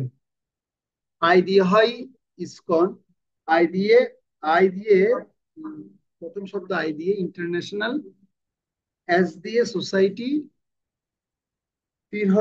ফর হচ্ছে প্রিপোজিশন, কে দিয়ে কৃষ্ণ, এবং CON দিয়ে কনসিয়াসনেস। এর পূর্ণত্ব হচ্ছে আন্তর্জাতিক কৃষ্ণ ভাবনামৃত সংঘ, যে প্রতিষ্ঠান শুধুমাত্র এই জড়জগতের বদ্ধজীবদেরকে কিভাবে ভগবানের ভাবনায় রাখতে পারবে, কিভাবে কৃষ্ণের ভাবনায় থাকা যাবে, সে সমস্ত দিক নির্দেশনা প্রদান করেন এবং বদ্ধজীবকে বদ্ধ অবস্থা থেকে মুক্ত করে চিহ্ন প্রদান করেন। এটা হচ্ছে এই সোসাইটির কাজ। আর এই সোসাইটির প্রতিষ্ঠাতা আচার্যকে শিল অভয়চরণ অরবিন্দ। শিল মানে শিলটা হচ্ছে উচ্চারণ করা হয়, যিনি ভগবানের অত্যন্ত নিজজন, সে হিসেবে শিল দেওয়া হয়। আর কৃষ্ণ কৃপা শ্রীমূর্তি মানে কৃষ্ণের যিনি স্পেশালি কৃপাপ্রাপ্ত হয়েছেন, কৃষ্ণ কৃপা শ্রীমূর্তি স্বয়ং বাস্তব রূপ কৃষ্ণের পুরা সম্পূর্ণ বাস্তব চরিত্র হচ্ছে কি শিল। এসি মানে অভয়চরণ আরো বৃন্দ। ঠিক আছে, ভক্তি বেদান্ত স্বামী প্রভুপাদ। হরে কৃষ্ণ প্রভু, হ্যাঁ, শ্রীল শব্দের অর্থ কি বলেছিলেন? শিল শব্দের অর্থ লিখুন। শিল শব্দের অর্থ এক কথায় আছে ভগবানের অত্যন্ত নিজজন যারা, বা যারা অত্যন্ত সম্মানী ব্যক্তি, ভগবানের পরে স্থান যাদেরকে দেওয়া হয় তাদের ক্ষেত্রে শিল শব্দটা।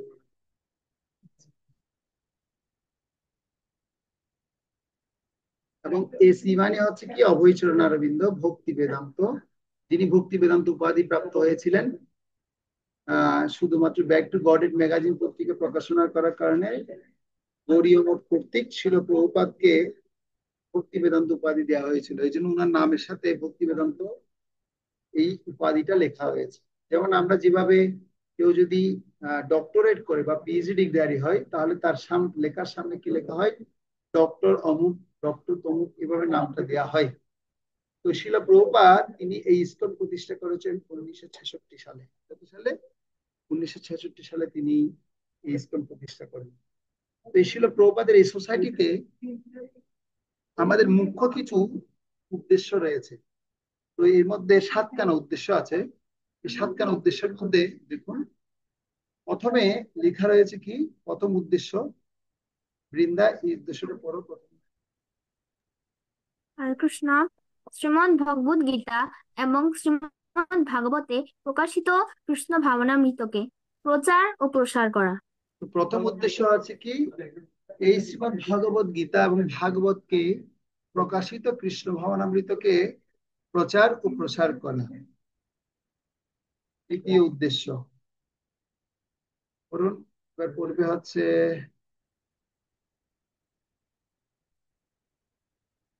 দ্বিতীয় উদ্দেশ্য পড়বে পল্লবী মাতাজি। হ্যাঁ, করুন। হরে কৃষ্ণ প্রভু। ভগবান শ্রী চৈতন্য মহাপ্রভুর শিক্ষায় আমরা সংকীর্তন, আন্দোলন এবং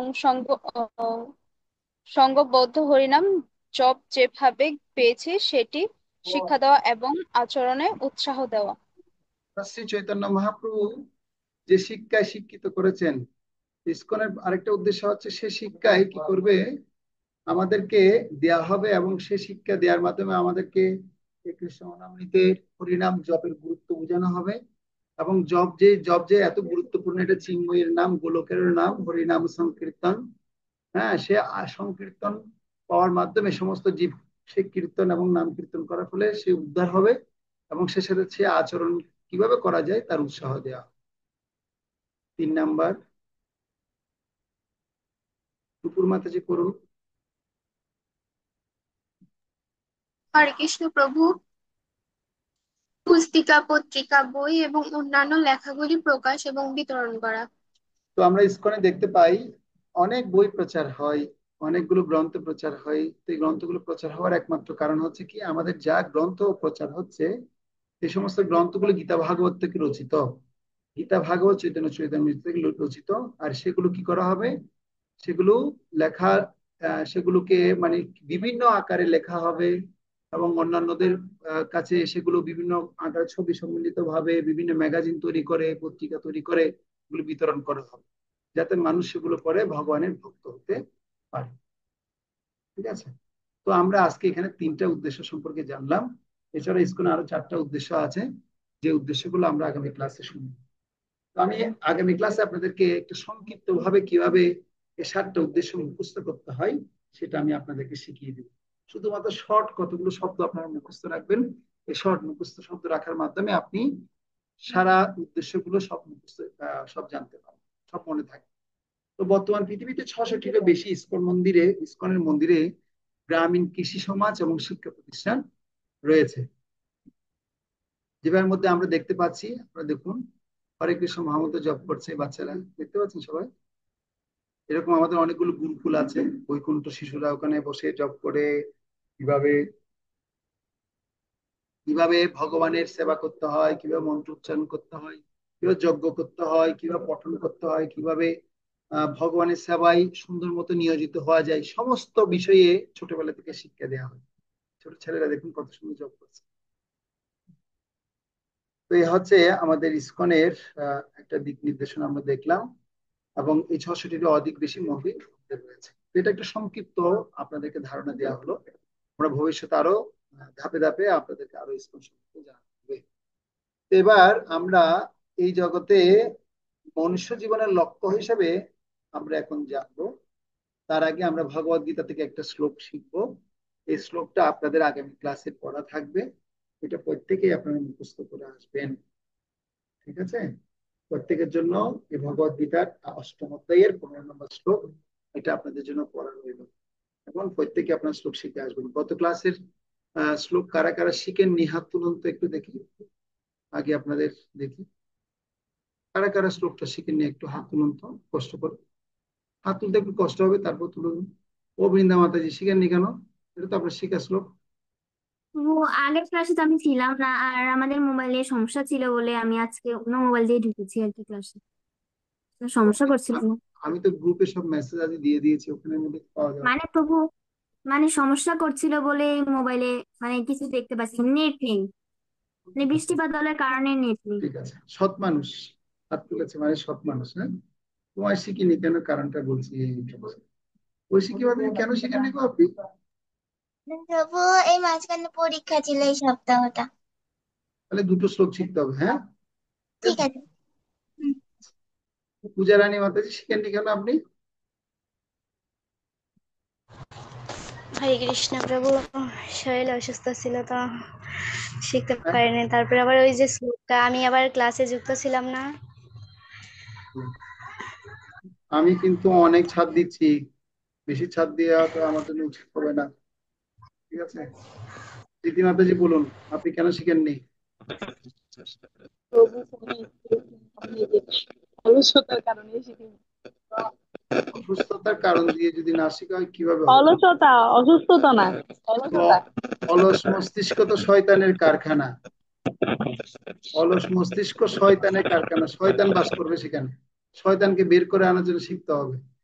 যত শাস্ত্র পড়বো, যত শিখবো, তত বুদ্ধি খুলবে, অলসতা দূরে যাবে। চিন্তা না রহিবে চদিকে আনন্দ রয়। চারিদিকে আনন্দ আর আনন্দ পাবো যদি আমরা কৃষ্ণনামিতে এই সমস্ত দিক নির্দেশনা নীতি নিয়মগুলো যদি শিখি। ও প্রতিদি মাতাজি, কি এই শ্লোক শিখা নেই আপনার? প্রভু হরে কৃষ্ণ প্রভু, আমি আগের ক্লাসে জয়েন হতে পারিনি, আমি জানতাম না।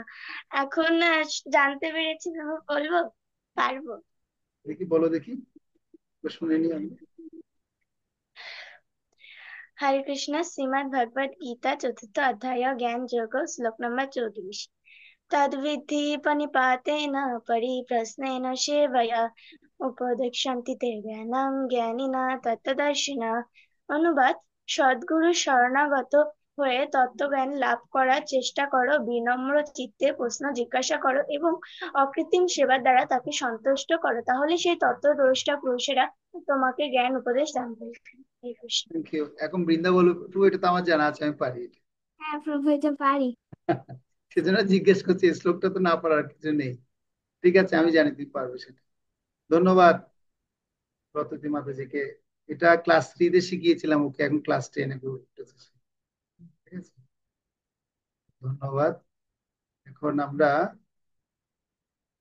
আজকের শ্লোক শিখবো। এই শ্লোকটা অনেকেরই শেখা নেই, যাদের শেখা আছে তারাও আবার পুনরায় রিপিট করব এবং শিখবো। ঠিক আছে, সবাই আমার সাথে সাথে উচ্চারণ করবেন। সাউন্ড খোলা রেখে উচ্চারণ করতে পারেন, আবার সবার সবার জায়গা থেকে উচ্চারণ করতে পারেন। হ্যাঁ, শ্রীমদ ভগবত গীতা অষ্টম অধ্যায় শ্লোক নং 15 কিভাবে উচ্চারণ করতে হবে সেটা আমরা একটু দেখবো। প্রথমে বলতে হবে ওম নমো ভগবতে বাসুদেবায়। তারপর ধাপে ধাপে উচ্চারণ করতে হবে। দেখুন এখানে লেখা আছে, ভেঙে ভেঙে দেওয়া হয়েছে। দেখুন মা মু, এখানে দেখুন ময়কার মা ম দিয়ে একটা কি দেওয়া হয়েছে, বৈষম্য দেওয়া হয়েছে, এবং ভেঙে উপেত্ত লেখা আছে। পুনঃ, এটা পুনঃ হবে, যেহেতু বিসর্গ আছে, বিসর্গের মধ্যে কি হবে, হ উচ্চারণ হবে। জন্ম, পুনঃ জন্ম, পুনঃ জন্ম। ঠিক আছে, মাম উপেত্ত পুনঃ জন্ম দুঃখালয়ম, দুঃখালয়ম অশাশ্বতম, অশাশ্বতম নাপনুবন্তি, নাপনু, দেখুন ন আপনু, ন আপনুবন্তি, এটা নাপনু হবে, এটা কি হবে, ন আপনুবন্তি মহাত্মনঃ সংসিদ্ধিম, সংসিদ্ধিম পরমাম গতঃ, সংসিদ্ধিম পরমাম গতঃ। আমরা গত ক্লাসে শ্লোকের উচ্চারণ শিখছিলাম।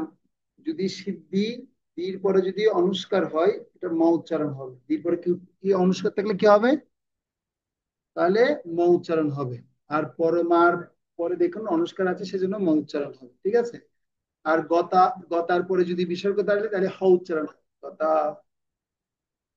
তাহলে আমরা এবার উচ্চারণ করবো ওম নমো ভগবতে বাসুদেবায়, ওম নমো ভগবতে বাসুদেবায়, ওম নমো ভগবতে বাসুদেবায়।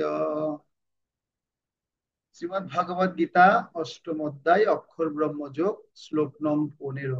আপনারা শ্লোক এভাবে মুখস্থ করে দিবেন। হ্যাঁ, প্রথমে ওম নমো ভগবতে বাসুদেবায় 3 বার বলবেন, তারপর সে অধ্যায়ের নামটা বলবেন, শ্লোক বলবেন, শ্লোক নম্বর বলবেন, তারপর শুরু করবেন।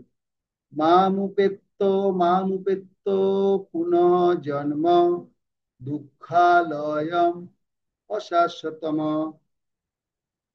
নাপ্নুবন্তি মহাত্মানঃ সংসিদ্ধিং পরমাম গতঃ।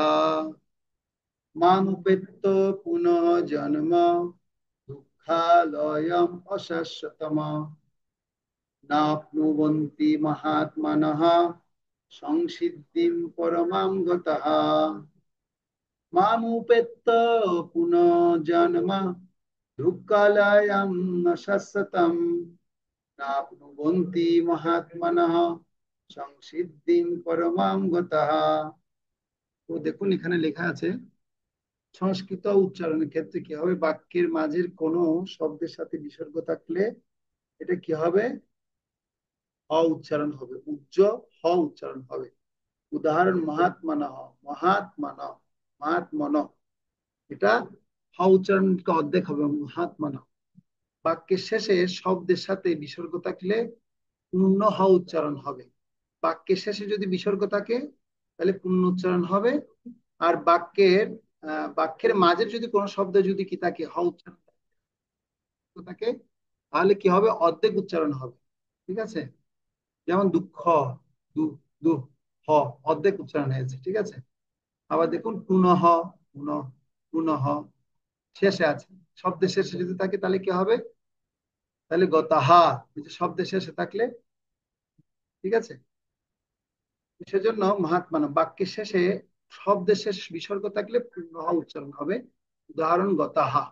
ঠিক আছে, তাহলে নাপ্নুবন্তি মহাত্মানঃ, নাপ্নুবন্তি মহাত্মানঃ মনা সংসিদ্ধিং পরমাং গতঃ, সংসিদ্ধিং পরমাং গতঃ। এই যে এখন আমি যে বিষয়টা বুঝালাম, কারো কোনো এখন প্রবলেম আছে, বুঝতে পারেননি এরকম হাত তুলুন। বুঝে গেছে তো, বুঝতে পেরেছেন এই যে আমি যে বিষয়টা বুঝিয়েছি? হরে কৃষ্ণ হ্যাঁ বলুন। প্রভু, ওই যে বললেন যে বাক্যের মাঝখানে বিসর্গ থাকলে কিভাবে হ উচ্চারণ হবে, ওটা বুঝতে পারিনি। বাক্যের মাঝখানে যদি থাকে, দেখুন বাক্যের মাঝখানে কোন শব্দের সাথে বিসর্গ থাকলে উজ্জ হ হবে, মানে এটা পূর্ণ উচ্চারণ হবে না। যেমন আমরা এখানে বলছি পরমাম গতাহা, আ আ গতাহা, বড় করে বলছি না, মানে এটা এটা পূর্ণভাবে উচ্চারণ করছে হটা। আর এখানে কি হবে, মহাত্মান, মহাত্মানঃ অর্ধেক উচ্চারণ, আর এটা গতাহা, আ আ, বুঝে গেল? মানে একটা অর্ধেক উচ্চারণ হবে, আর বাকিটা কি হবে, শেষেরটা পূর্ণ উচ্চারণ হবে। ওকে, বুঝে হরে গেল? কৃষ্ণ প্রভু, প্রণাম প্রভু, আরেকটু করে ক্লিয়ার করে দিলে প্রভু ভালো হতো। যেমন বাক্যের মাঝখানে যদি প্রভু বিসর্গ থাকে, এই বিসর্গের পরে বিসর্গ যদি থাকে তাহলে এই যেমন মহাত্মান, মহাত্মানঃ, এখানে উচ্চারণটা কি হয়েছে, অর্ধেক হয়েছে, মানে উজ্জ হয়েছে। উদাহরণ মহাত্মান, মন, ঠিক আছে, মহাত্মান। আর শেষে যদি বিসর্গ থাকে, মানে ওই বাক্যের শেষে যদি, শব্দের শেষে যদি বিসর্গ থাকে, তাহলে সেটা কি হবে, পূর্ণ উচ্চারণ হবে, হটা পূর্ণ উচ্চারণ হবে। গতাহা, গতা হা, হা, আর এটা হ, হা, হ, হা, বুঝে গেল ব্যাপারটা? আচ্ছা ওটাই। প্রভু, আচ্ছা প্রভু, মানে দীর্ঘ প্রাণ আর স্বল্প প্রাণের মতো, মানে হ্যাঁ, স্বল্প ইয়েস, প্রাণের মতো আর দীর্ঘ প্রাণের হ্যাঁ, মতো। হ্যাঁ, নিশ্চয়ই। হরে কৃষ্ণ প্রভু। হরে কৃষ্ণ। তো আর কারো কোনো প্রশ্ন এই শ্লোকের ভিত্তিতে? তাহলে এটা আপনাদের পড়া থাকবে, এটা আপনারা সবাই শিখবেন। তাহলে অনুষ্কার থাকলে কি হবে, ম উচ্চারণ হবে। আমরা বললাম না, সংসিদ্ধিম, ম, ম, পরমাম, ম, ম, ঠিক আছে, সংসিদ্ধিম পরমাম গতাহা, গতাহা, এটা তো আমি গত ক্লাসে শিখিয়েছি, অনুষ্কার থাকলে ম উচ্চারণ হবে। ঠিক আছে,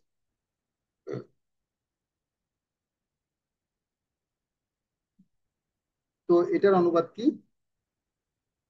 অনুবাদ বলছে, মহাত্মা, হে মহাত্মা, ভক্তি পরায়ণ যোগীগণ আমাকে লাভ করে আর এই দুঃখপূর্ণ নশ্বর সংসারে পুনরায় জন্মগ্রহণ করেন না, কেননা তারা পরম সিদ্ধি প্রাপ্ত হয়েছেন। তো যারা পরমেশ্বর ভগবান শ্রীকৃষ্ণের, এই পরমেশ্বর ভগবান শ্রীকৃষ্ণের নিষ্কাম কর্মযোগের পদ্ধতি যারা অনুশীলন করবে, তো সম্পূর্ণ ভগবান প্রতি ভক্তি পরায়ণ হয়ে যদি তপস্যা করবে, তারা বুদ্ধগতি প্রাপ্ত হবে। উত্তম গচ্ছন্তি সত্যস্তা, মধ্য তিষ্ঠন্তি রাজসা, জগন্য গুণবৃত্তস্তা, অত গচ্ছন্তি তামসা। কুলি মাতাজি, আপনি হাত তুলেছেন কেন? হরে কৃষ্ণ, প্রণাম প্রভু। প্রভু, ওই যে শ্রীল প্রভুপাদের পথ বাইরে, মানে যে খণ্ডটা আপনি বললেন, এটা কে বলেছিল? এটা হচ্ছে শিল জয়পতি গোস্বামী গুরু মহারাজ।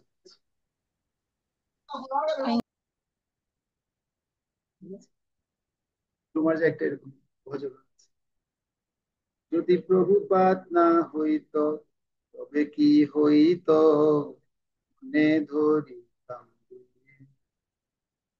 নিতাই গৌরের অপার করুণা, জগতে জানা তোকে, যদি প্রভুপাত না হইতো তবে কি হইতো, কেমনে তামদে। সুন্দর ভজন লিখেছে। ঠিক আছে মাতাজি, হরে কৃষ্ণ। তো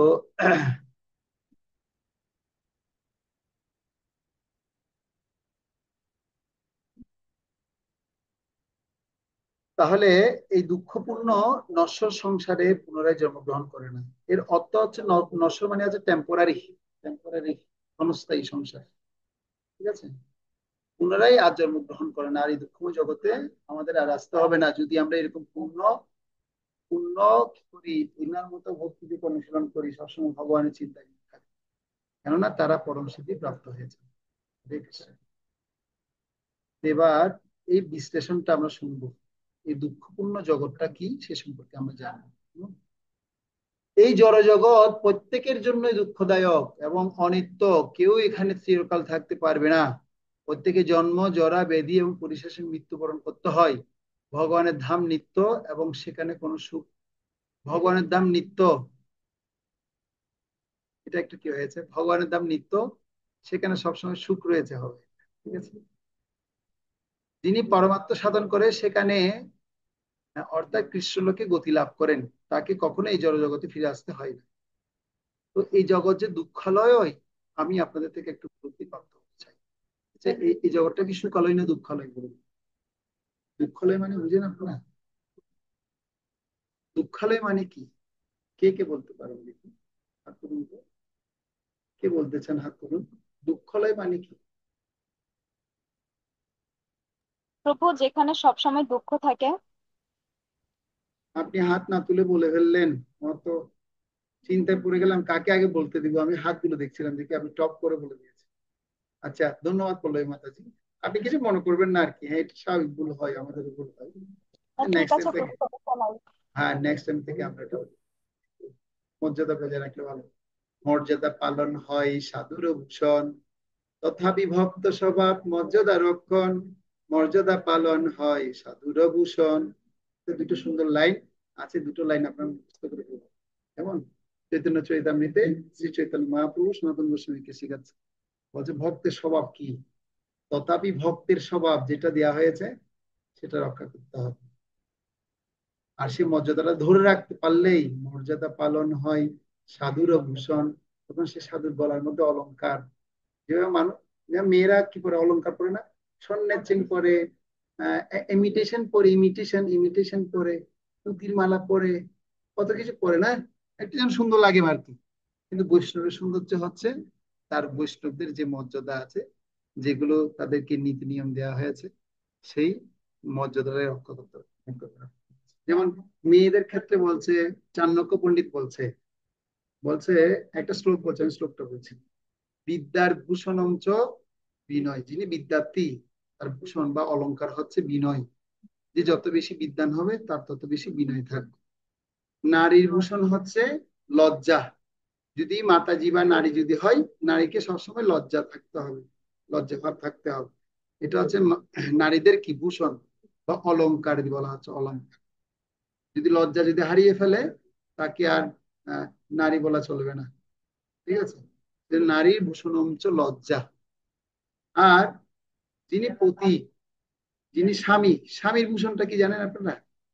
স্বামীর ভূষণ হচ্ছে পতির ভূষণ অঞ্চ পত্নী, আর পত্নীর ভূষণ অঞ্চ পতি।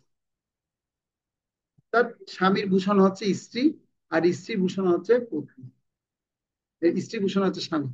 একটা একটার সাথে ওতপ্রোতভাবে জড়িত। মনে থাকবে, এটা চাণক্য পণ্ডিত বলছে।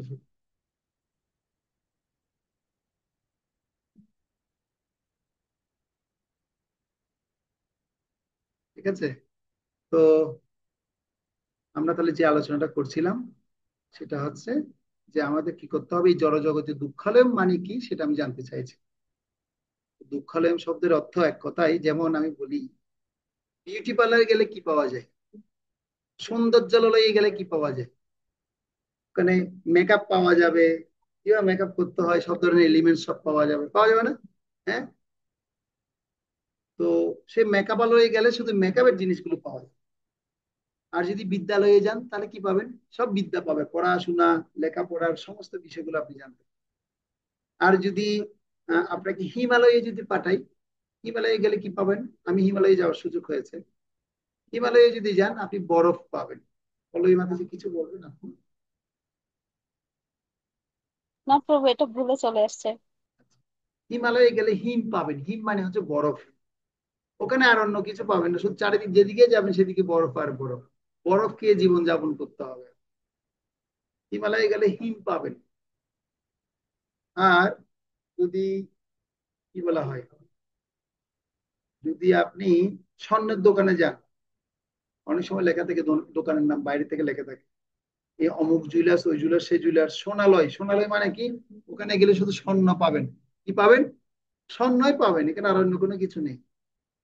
আর দুঃখালয় মানে কি পাবেন? দুঃখ যোগ আলয়, দুঃখ যোগ আলয়। দুঃখালয় গেলে কি পাওয়া যাবে? দুঃখ ছাড়া আর কিছুই নেই জগতে, শুধু দুঃখ আর দুঃখ। এই জড়জগতে প্রত্যেকের জন্যই দুঃখদায়ক, অনিত্য। কেউ এখানে চিরকাল থাকতে পারবে না। প্রত্যেকে জন্ম মৃত্যু জরা ব্যাধির সাথে কি করতে হবে?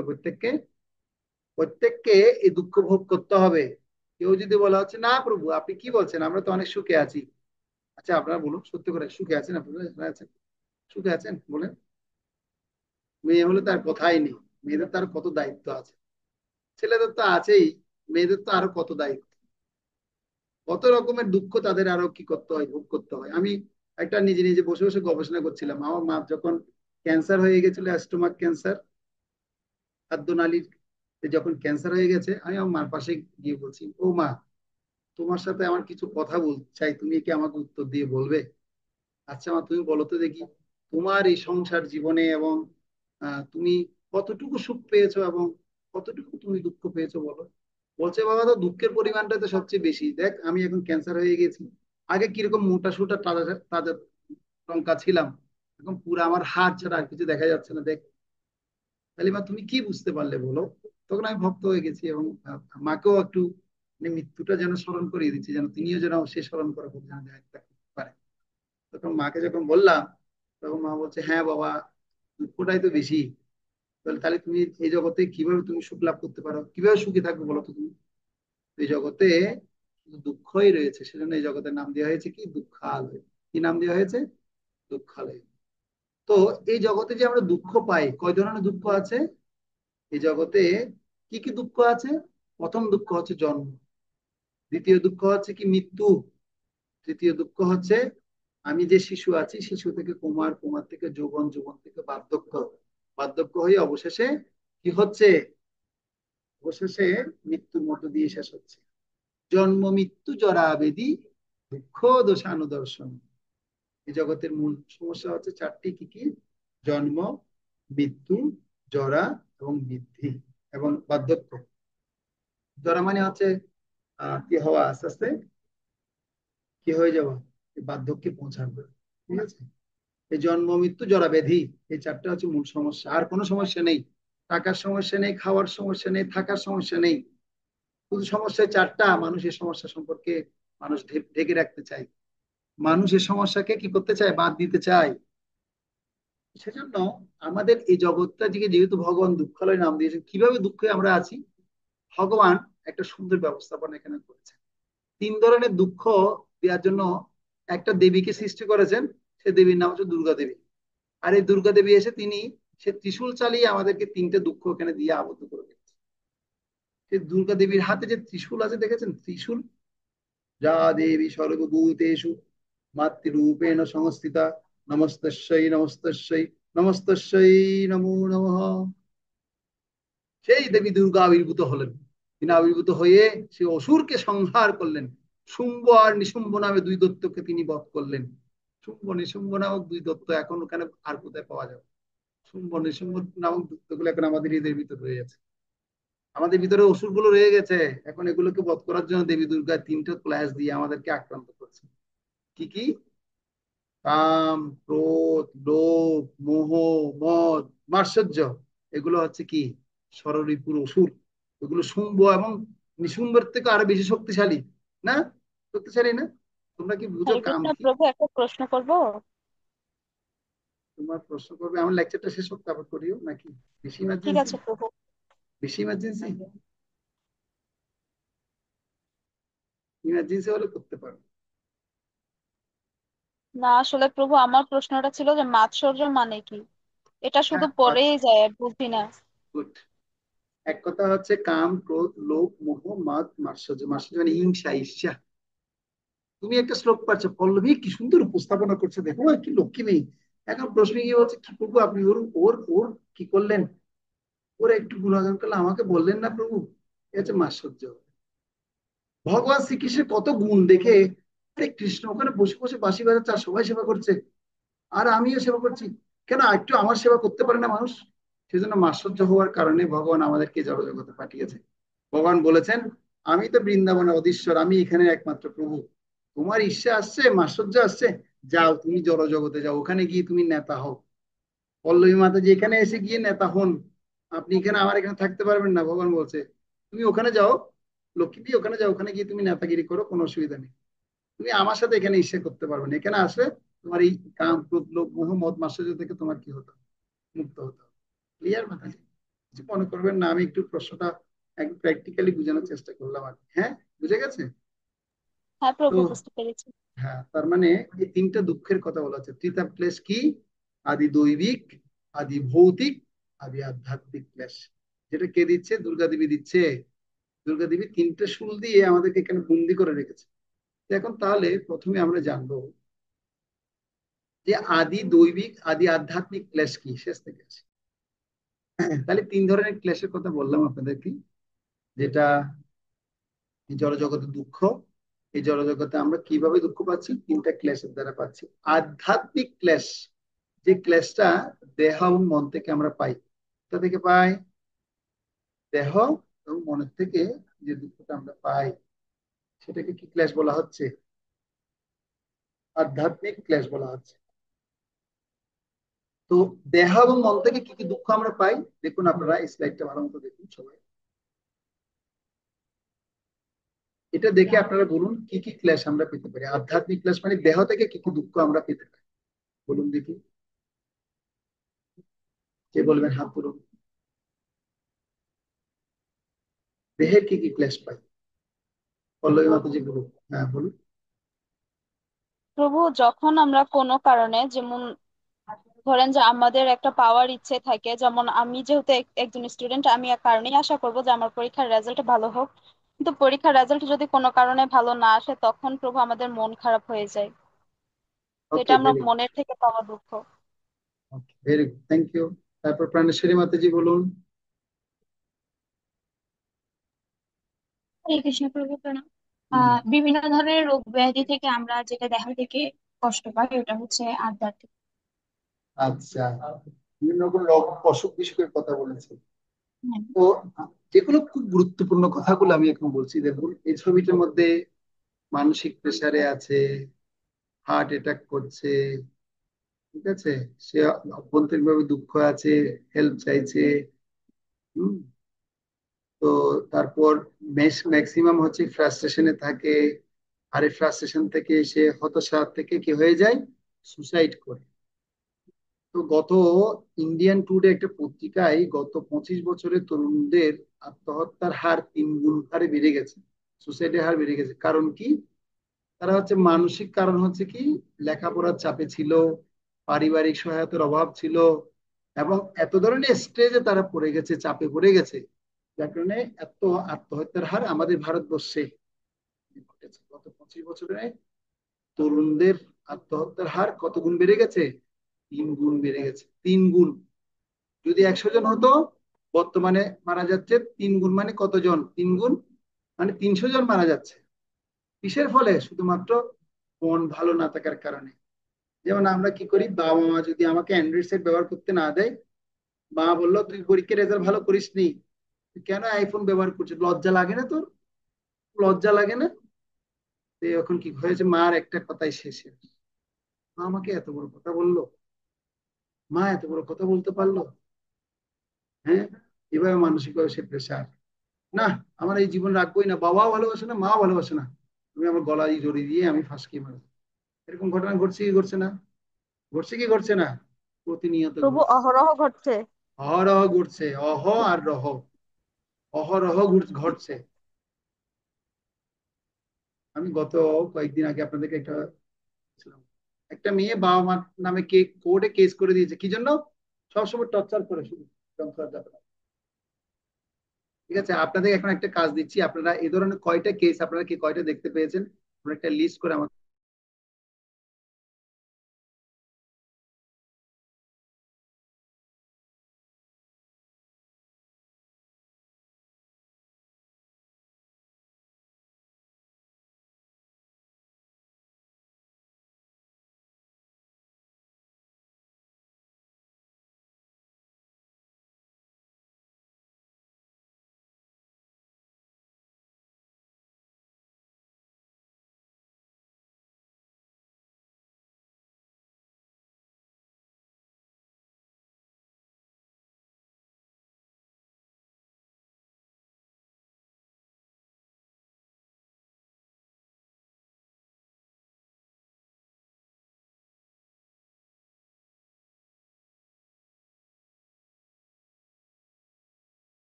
হরে কৃষ্ণ।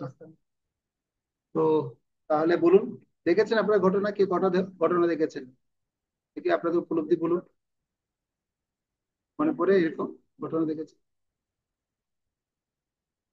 কেউ দেখেননি না? কিন্তু মোবাইলে দেখছেন অহরত্র, মোবাইল টিপলেই এতজন মানুষ সুসাইড করেছে, ই করেছে, পরীক্ষা পাশ করেনি। অরণ্যপু মনে কোনো অভিজ্ঞতা জানতে চাই, বলুন প্রভু। প্রভু আম, চেষ্টা করেছে কিন্তু হয় না, সাকসেস হয় না মিশন। কি আপনি কি সুসাইড করার জন্য চেষ্টা না করেছেন? না না, প্রভু আমি না, তাহলে? আমাদের বাড়ির বাড়ির একজন, আমি না। আচ্ছা, চেষ্টা চেষ্টা করেছেন করেছে, তো, মিশন সাকসেস হয়নি আর কি। মিশন সাকসেস হয়নি, কিন্তু আমি অনেককে দেখেছি তাদের জন্য, তাদেরকে নিয়ে গিয়ে আবার দেহত্যাগ করার পর তাদের ভাইদেরকে, পুত্রকে নিয়ে গিয়ে আবার আহ, প্রেতগয়াতে গিয়ে পিণ্ড দিয়েছি। মানে আত্মহত্যা যারা করবে তাদের জন্য আবার কি হবে, প্রেতগয়াতে আবার ওদেরকে পিণ্ডি দিতে হয়। প্রেতগয়া মানে প্রভু, হচ্ছে গয়াধামের উপরে। ঠিক আছে, হ্যাঁ বলুন। প্রভু ওই আমাদের এখানে একটা ঘটনা ঘটছে এরকম, একজন আমার সম্পর্কে পিসি লাগে, তো ওনার সুসাইড করছে যে কোনো একটা কারণে, মানে অন্য কারণ ছিল। হ্যাঁ, তো তো এইগুলো বলতেছে বাস্তব যে ঘটনা, হ্যাঁ। তো সুসাইড প্রভু আমি, যখন করছে, হ্যাঁ বলুন। সুসাইড যখন করছে বলতেছে যে মানে এখানে যাই করুক কিছু হবে না, গয়া কাশিকে পিণ্ডদান দিতে হবে। তো এক এবার এক বলছি, পর্যায়ে একটা ওই কাহিনীটা বলছি শুনুন। এক পর্যায়ে মানে এটা কি প্রভু। কি ঘটবে সেটা বলছি। তো সুসাইডের ঘটনা হচ্ছে যদি কেউ বৈষ্ণব বা যেরকম সাধু আমরা হচ্ছি, আমাদের মধ্যে যদি এখান থেকে যদি কেউ যদি সুসাইড করে তাহলে কি হবে জানেন? বলছে যারা সুসাইড করে তারা প্রেতাত্মা হয়, ভূত হয়। কি হয়? প্রেতাত্মার ভূত হয়। আর আপনারা যদি প্রেতাত্মার ভূতের লিডার হতে চান তাহলে আপনারা সুসাইড করতে পারবেন, মানে ভূতদের লিডার হতে পারবে। কি হতে পারবে? ভূতদের লিডার হতে, ভূতদেরকে কি করতে পারবে? পরিচালনা করতে পারবে। যারা যারা কি করবে, এরকম ভক্তি জীবন পালন করে সুসাইড করবে, তাদেরকে বলা হয় ব্রহ্মভূত। ব্রহ্মভূত মানে কি জানেন? ব্রহ্ম মানে কি? ওই ভূতদের লিডার, সে ভূতদেরকে সে পরিচালনা করতে পারবে। এখন আপনারা পরিচালনা করতে চাইলে করতে পারেন, অসুবিধা নেই। ভূতদের পরিচালনা করে, ভূতদের লিডার হবে না। ভূতে জানতি ভূতের যা ভূত লোকে থাকবেন আর কি, ভূতের লোকে থাকবেন কেন? আর ভগবানকে ডাকা টাকা সুযোগ পাবেন না। গিয়ে মানুষকে দেখান, ভয় দেখান, হা এখন এসে খাবো, যাও ওকে গিয়ে কি করো আরো, এভাবে আপনারা থাকবেন ভূতদের লিডার হয়ে। তো ওভাবে হতে চান? কারা কারা হতে চান হাত তুলুন। মা বকা দিলে, বাবা বকা দিলে, দেখ সবসময় বকা দাও কেন? ভালো লাগে না, যাও। এগুলো ঘর দরজা বন্ধ করে বসে থাকা, এই সমস্ত বিষয়গুলো আমাদের ছাড়তে হবে। এগুলো যত করব তত পদম পদম যত বিপদম। সেজন্য আধ্যাত্মিক ক্লেশ হতে দেহ এবং মন থেকে প্রাপ্ত দুঃখ। এটা কার পরিচালনায় হচ্ছে? দুর্গা দেবীর পরিচালনায় হচ্ছে। তো আমি আজকে আর আলোচনা করব না, প্রায় আমাদের 2 ঘন্টা আলোচনা হয়ে গেছে। আগামী ক্লাসে এই সেশনটা আমরা কমপ্লিট করব। ঠিক আছে? আরো অনেক আলোচনা আছে এই সেশনের মধ্যে। তো শুধুমাত্র আদি আধ্যাত্মিক ক্লাস পর্যন্ত আলোচনা করলাম। তো এরপরে রয়েছে আদি ভৌতিক ক্লাস। আদি ভৌতিক ক্লাসটা, আচ্ছা 3টা ক্লাসটা বলে দিই। আদি ভৌতিক ক্লাস হচ্ছে কি অন্য প্রাণীজ থেকে প্রাপ্ত দুঃখ। যেমন আপনি হেঁটে যাচ্ছেন, যাওয়ার সময় আপনাকে একটা সাপে এসে কামড়ে দিল টপ করে, হায় হায়, সাপে এসে কামড়ে দিল আপনাকে, তাহলে কি হলেন? কার দ্বারা ক্লেশপ্রাপ্ত হলেন? কার দ্বারা ক্লেশপ্রাপ্ত হলেন? ও সাপুর কামড়ে আপনি আঘাতগ্রস্ত হয়েছে। আমি অনেকে দেখেছি এরকম সাপুর কামড়ে অনেকে মারা গেছে, মারা যেতে দেখেছি। আমার এক কাকিও মারা গেছে সাপুর কামড়ে। ঠিক আছে? তো কি হচ্ছে, এক দেশের সাথে এক দেশের যুদ্ধ হচ্ছে। আপনি হেঁটে যাচ্ছেন বা ভেন্টিলেশন ব্যাগ নিয়ে যাচ্ছেন, তো মার্কেটে ওই কি করা আছে, মানুষের ভিড়ের মধ্যে ব্যাগ থেকে কেটে ছিনতাইকারী টাকা পয়সা সব নিয়ে চলে গেছে। মানে অন্য প্রাণী থেকে আপনি দুঃখ। জব করতে বসছেন, মশাই কামড়িয়ে রক্ত খেয়ে একদম টমটম হয়ে গেছে।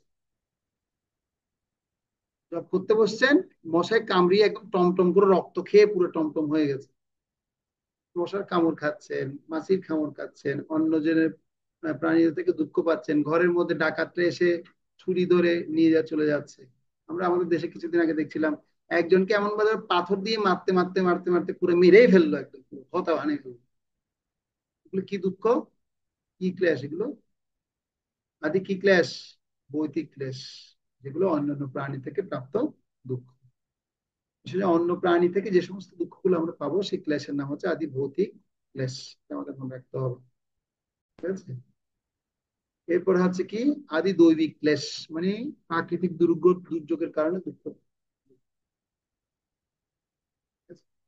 যেমন বন্যা হয়, জলোচ্ছ্বাস হয়, খরা হয়, বিভিন্ন রকমের মানে এরকম সমস্যা, দুঃখ বা ক্লেশ আমরা ভোগ করতে থাকি।